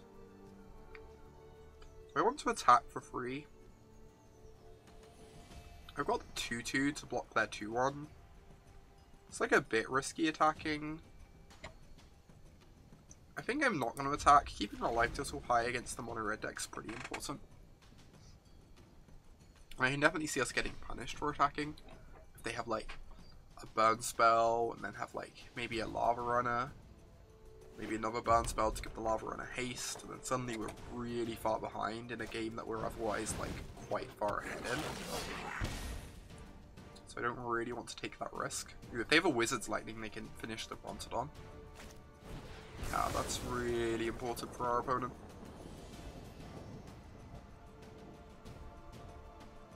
They attack, I'm blocking 100%. Very happy to trade my Chupacabra for their Pyromancer.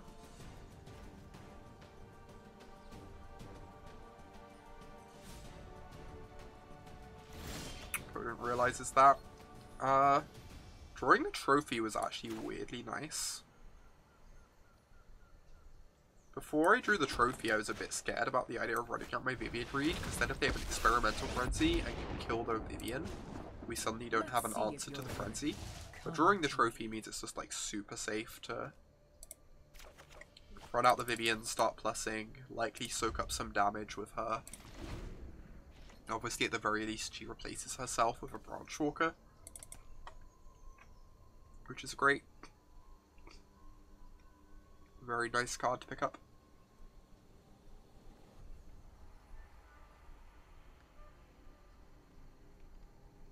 So, I'm feeling really far ahead this game.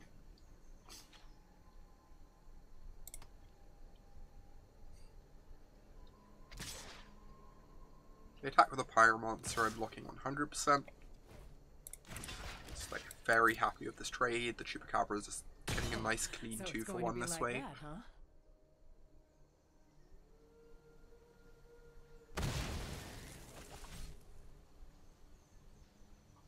Hopefully they can't Lightning Strike Cabaret Vivian Reed, but even if they can, she's like soaked up 6 damage, got a nice 2-for-1 by replacing herself, and repeating a strike. Okay, keep plussing her. The wilds are my shield. Sure. Kinda just want to play the Carnage Tyrant because it blocks so well. The other option is I play 2 blockers.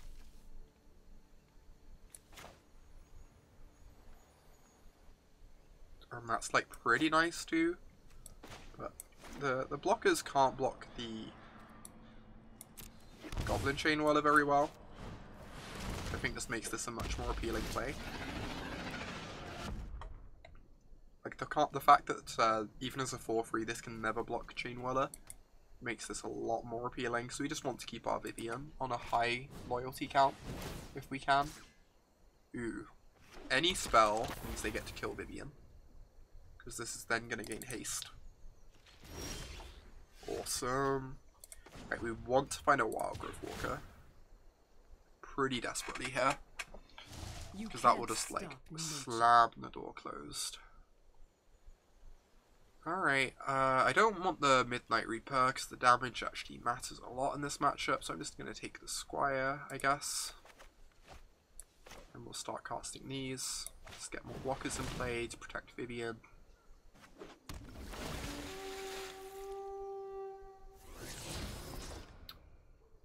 I'm going to put this to the yard. I just want to find lands and Wild Growth Walkers. Like, nothing else really matters to me too much.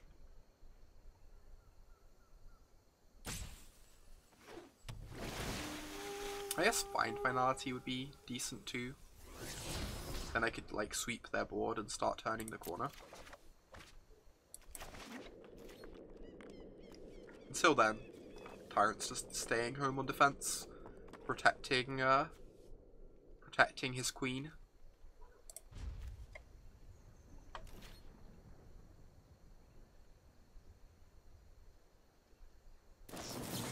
Ooh. This one's scary. I'm just gonna take 4 though. Don't want them to draw 3 cards. Right, with them having a risk factor in the yard, we really want to find a Wild Growth Walker as soon as possible. We're seeing a lot of cards each turn though, between Explore Triggers and Vivian. Eep. This game could get out of hand. They're putting up a very good fight. Kindling Phoenix is just excellent for them here. We can potentially minus Vivian and use Trophy if we need. Ooh, we can use this plus Trophy. That does it too. And then we can like keep plussing Vivian that way. Getting her closer to ultimate. Getting her closer to Wild Growth. Meet my newest friend. Awesome. That's a great one. So what I'm actually going to do here is cast my Wild Growth Walker, get some triggers on it, and then trophy their Kindling Phoenix in their turn, and we can destroy the egg from the Phoenix in our next turn.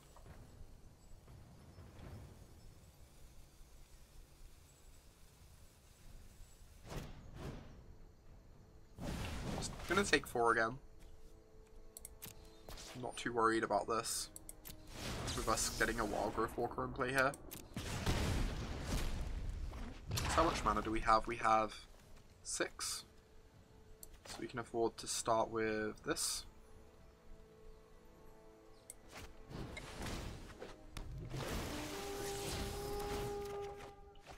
Awesome, that means we get to Jade Light too.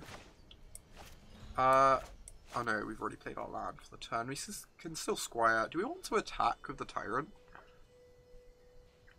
I feel like we want to start ending this game in case they draw a bunch more Phoenixes. And if they want to trade the Phoenix off, I'm kind of okay with that, because then we can Chupacabra the egg. So I think this is a pretty good attack. We still have a bunch of blockers on the ground. I'm not really worried about their ground attackers anymore, because the ground is getting really gummed up. And getting in the damage feels nice. I think getting in the damage actually matters quite a bit, just to ensure they can't possibly get back into this game. Yeah, this is fine. This gets back explore creatures for our walker. Alright, we are really taking over here. This is great. It's like, we have so much inevitability at this point. Between our walker and our planeswalker. And our deck just being more broadly powerful than our opponents do.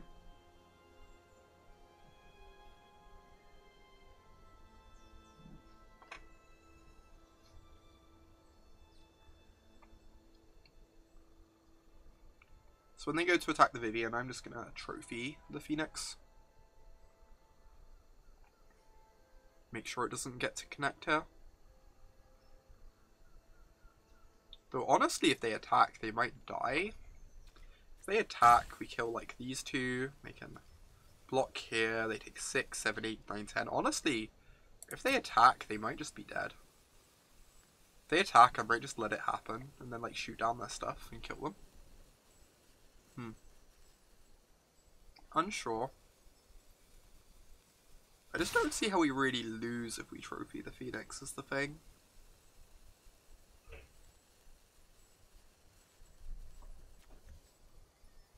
Whereas like, if we don't do this, maybe they have a Chain Whirler, kill my Branch Walker, and then, like I don't quite have lethal, and I think it's fairly immaterial what I choose to do here. I just don't see how I lose if I trophy, is the thing.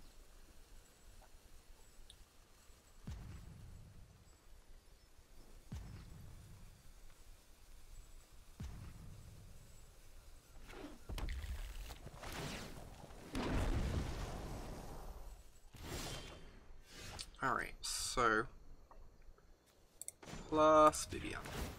No one knows the wilds like I do. Grab a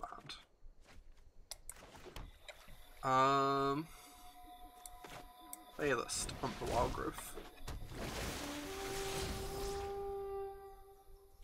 Sure.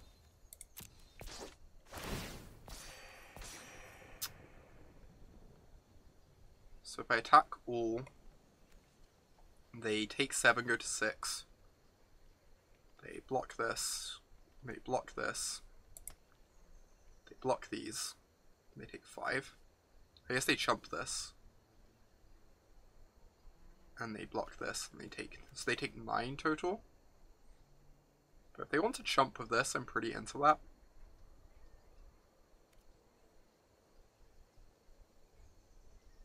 Yeah, I'm just gonna attack all. Seems good. They want to chump with the Phoenix Egg. That seems pretty great for me. No need to cast Chupacabra pre-combat.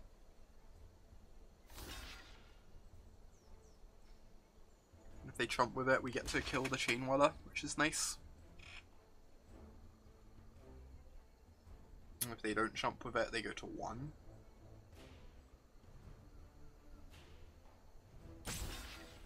And you can really see in this game like how well we've tuned our deck against these aggressive decks. The Brontodon was really important for stabilizing in the early game, and then the Wild Growth Walker was just taking over in the late game. And that's very typical of how this specific build of black-green tends to play out against mono-red.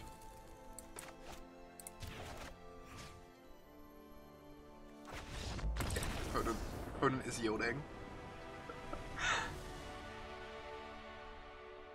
I find this matchup pretty tough to board for.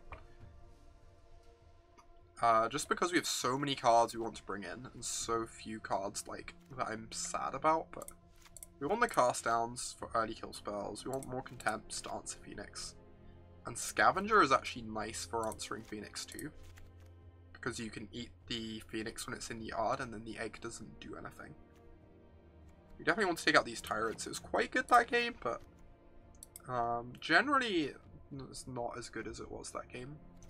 Generally it's a bit slow and clunky. Definitely want to take out the Golgari Queen and the Midnight Reaper. They're much more like mid-rangey cards rather than being good against aggressive decks. You keep her in against the mono-white decks because she can kill Honor Guard there, but against their deck she's a lot less important. We need to cut 4 more cards. Probably cut the Vraska. I think she's worse than Vivian at answering Experimental Frenzy. Can probably trim a Squire, even though it's a nice early game play. I kind of prefer Squire over Branchwalker, honestly. Trim a fine. Maybe trim 1 more Vivian. Then we have, what, 6 answers to Frenzy, which is still decent. That seems fine. Let's do this. 6 answers to Frenzy is still quite a few. Especially since Brontodon can be recurred with Find. Or found off of things like Impulse and Vivian.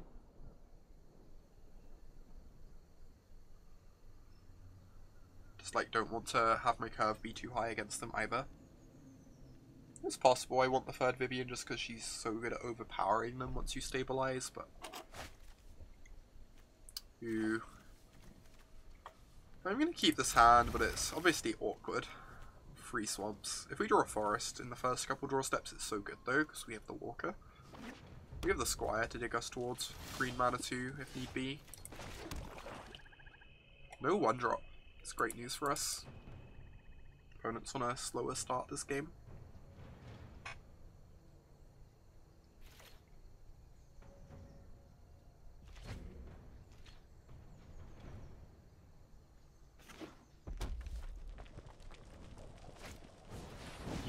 Steamkin. Not being able to kill the Steamkin is pretty unfortunate. We're gonna get to make some mana off it and get in for some decent damage here. My god. Green source, thank you. We really needed that.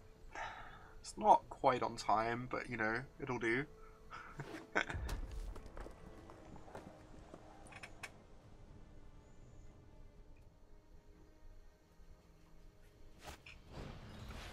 Sure, I am so happy that they're shocking this. I guess they just don't have any other way to push in damage with the Steamkin this turn. But it means they can't shock like a more relevant creature in a turn or 2. I think that works out nicely for us. Now they're just gonna strike to push damage. Makes sense. Makes all their like risk factors and stuff better, right? Taking 2 hits sucks. I also feel like I'm obliged to play something to the board.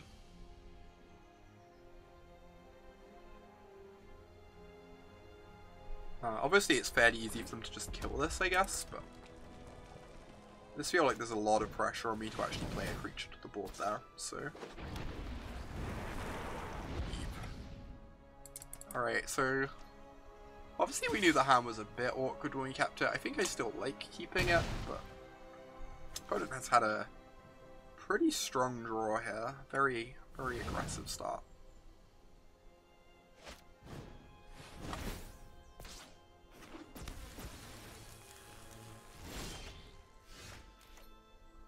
Right.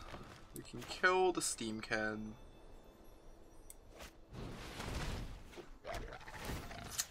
Then these are going to keep the Lava Runner at bay. Next turn we do need to find either a Contempt for the Phoenix, or we need to find an Explore creature to gain life, so that the Phoenix doesn't just kill us in a couple hits. But we have the Impulses, which really help find Explore creatures, so we have a decent chance of finding stuff that will keep us alive. So I'm like a bit worried, but we're certainly not out of this, provided they don't kill our Wildgrowth Walker. Oh my god. Yeah, Phoenix is just the single best card in this matchup. As we are currently seeing. We don't have any outs to this. We can find a Squire, but that only gains us 3 life here. Alright, onto the game 3. This is why we brought in the Death Gorge Scavengers, by the way.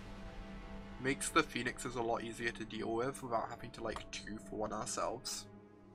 Since you can like Chupacabra 1 half and then Scavenger the other half. It's really important.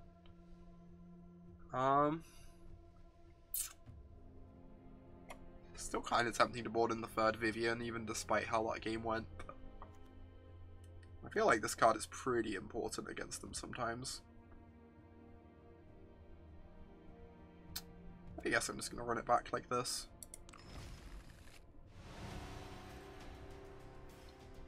Come on, I want this. I want the 5-1. I want the 5th win. The 5th win would be wonderful. This is a decent matchup. We're on the play. Let's have a fast Wild Growth Walker start. This doesn't have a Wild Growth Walker, but this hand is very decent. Early play, got a removal spell for a Steamkin or a Chain Whirler. Hand is not well equipped to deal with Phoenix. That's often going to be the case though if you don't have a Contempt in your opener. Phoenix is just a very resilient card against our deck. So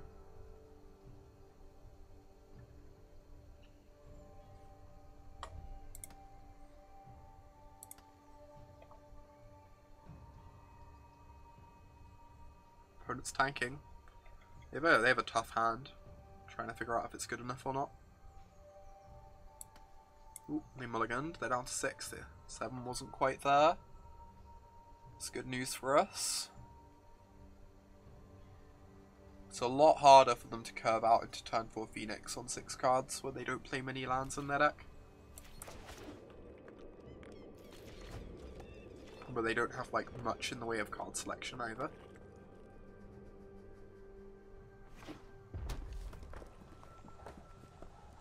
They have a 1-drop. They do not. Alright. Forest is a great draw, means we can cast the Jade Light next turn if they don't cast a creature we want to kill.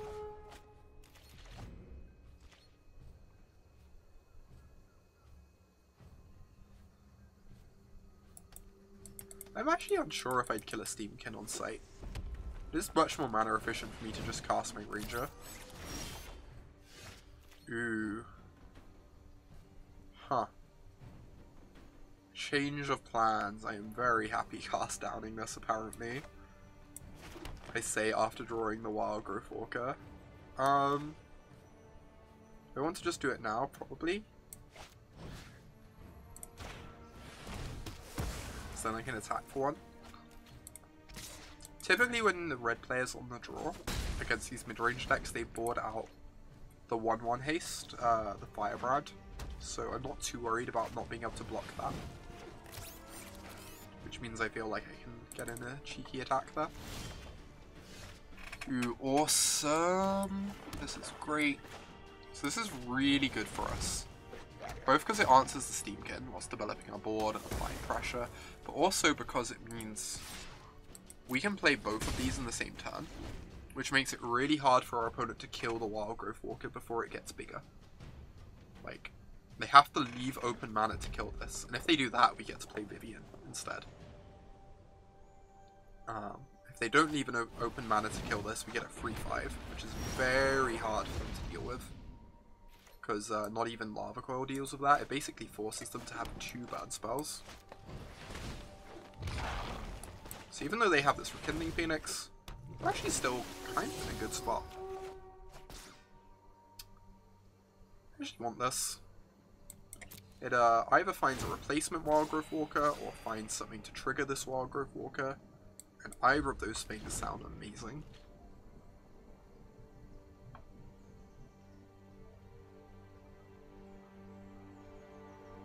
Just like very into either of those options.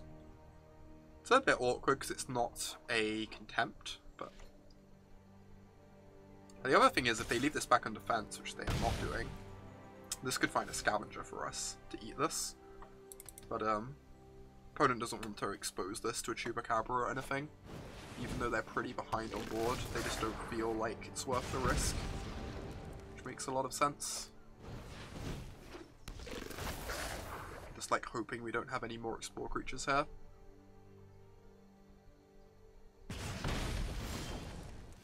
Alright, let's fire this off, see what we find. If we find a Walker, we want to cast it before a Branch Walker. Or we can find a Jade Light, which is, you know, completely unreasonable. Honestly kind of gross. This is going to get 3 counters this turn. We're going to gain 9 life. I'm actually interested in that. Helps deal with the Phoenix. So we can like cast both of these in a turn to take down the Phoenix if need be.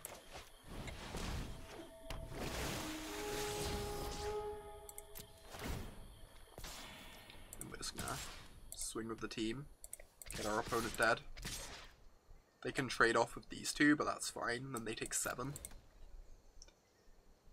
They're just like super vulnerable to, you know, Vivian and the trophy, clearing some blockers out the way next turn, potentially killing them.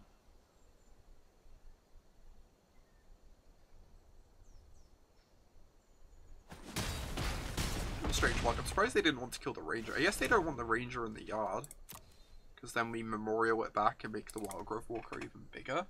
Was probably their reasoning for not trading with the ranger. But I feel like they're going to be forced to take down the ranger at some point soon, regardless. So that was a bit surprising.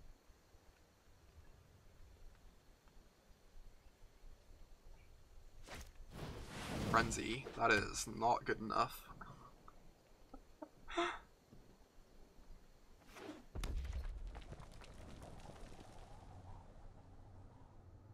So you can really see the power of this card. Why we chose to like really focus our build around it. It's just dominating in these sorts of aggressive matchups. And they could have a shock on top of their library to save them here. So I'm just going to go ahead and clear their blockers out the way. Sometimes restoration means retribution. Awesome. Nice 5-win finish. Pretty sick. Let's see what we get in our prize packs.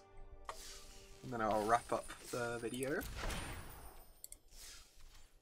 Nice prizes. Oh, we get prize cards instead. Okay. Sorcerer Spyglass. Search for a Scanter. This one is nice. The Runic Armasaur. Pretty great. And let's use some of the prize money to go buy a couple packs to finish this off before I sign off from the video. Get a few different things. I'm still building my collection on here, so...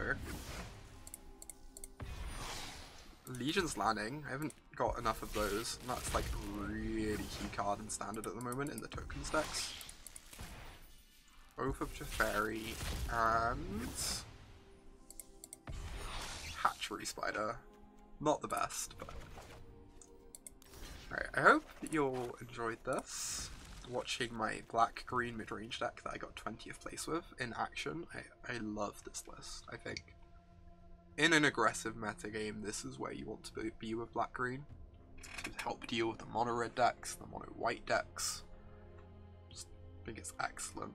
And a big thank you to Axion Now, to Francois and Liz for sponsoring me, for helping support my tournament going. Do check out the store, support their events, they are great. So, thank you everyone for watching, and hope you all have a great rest of your day.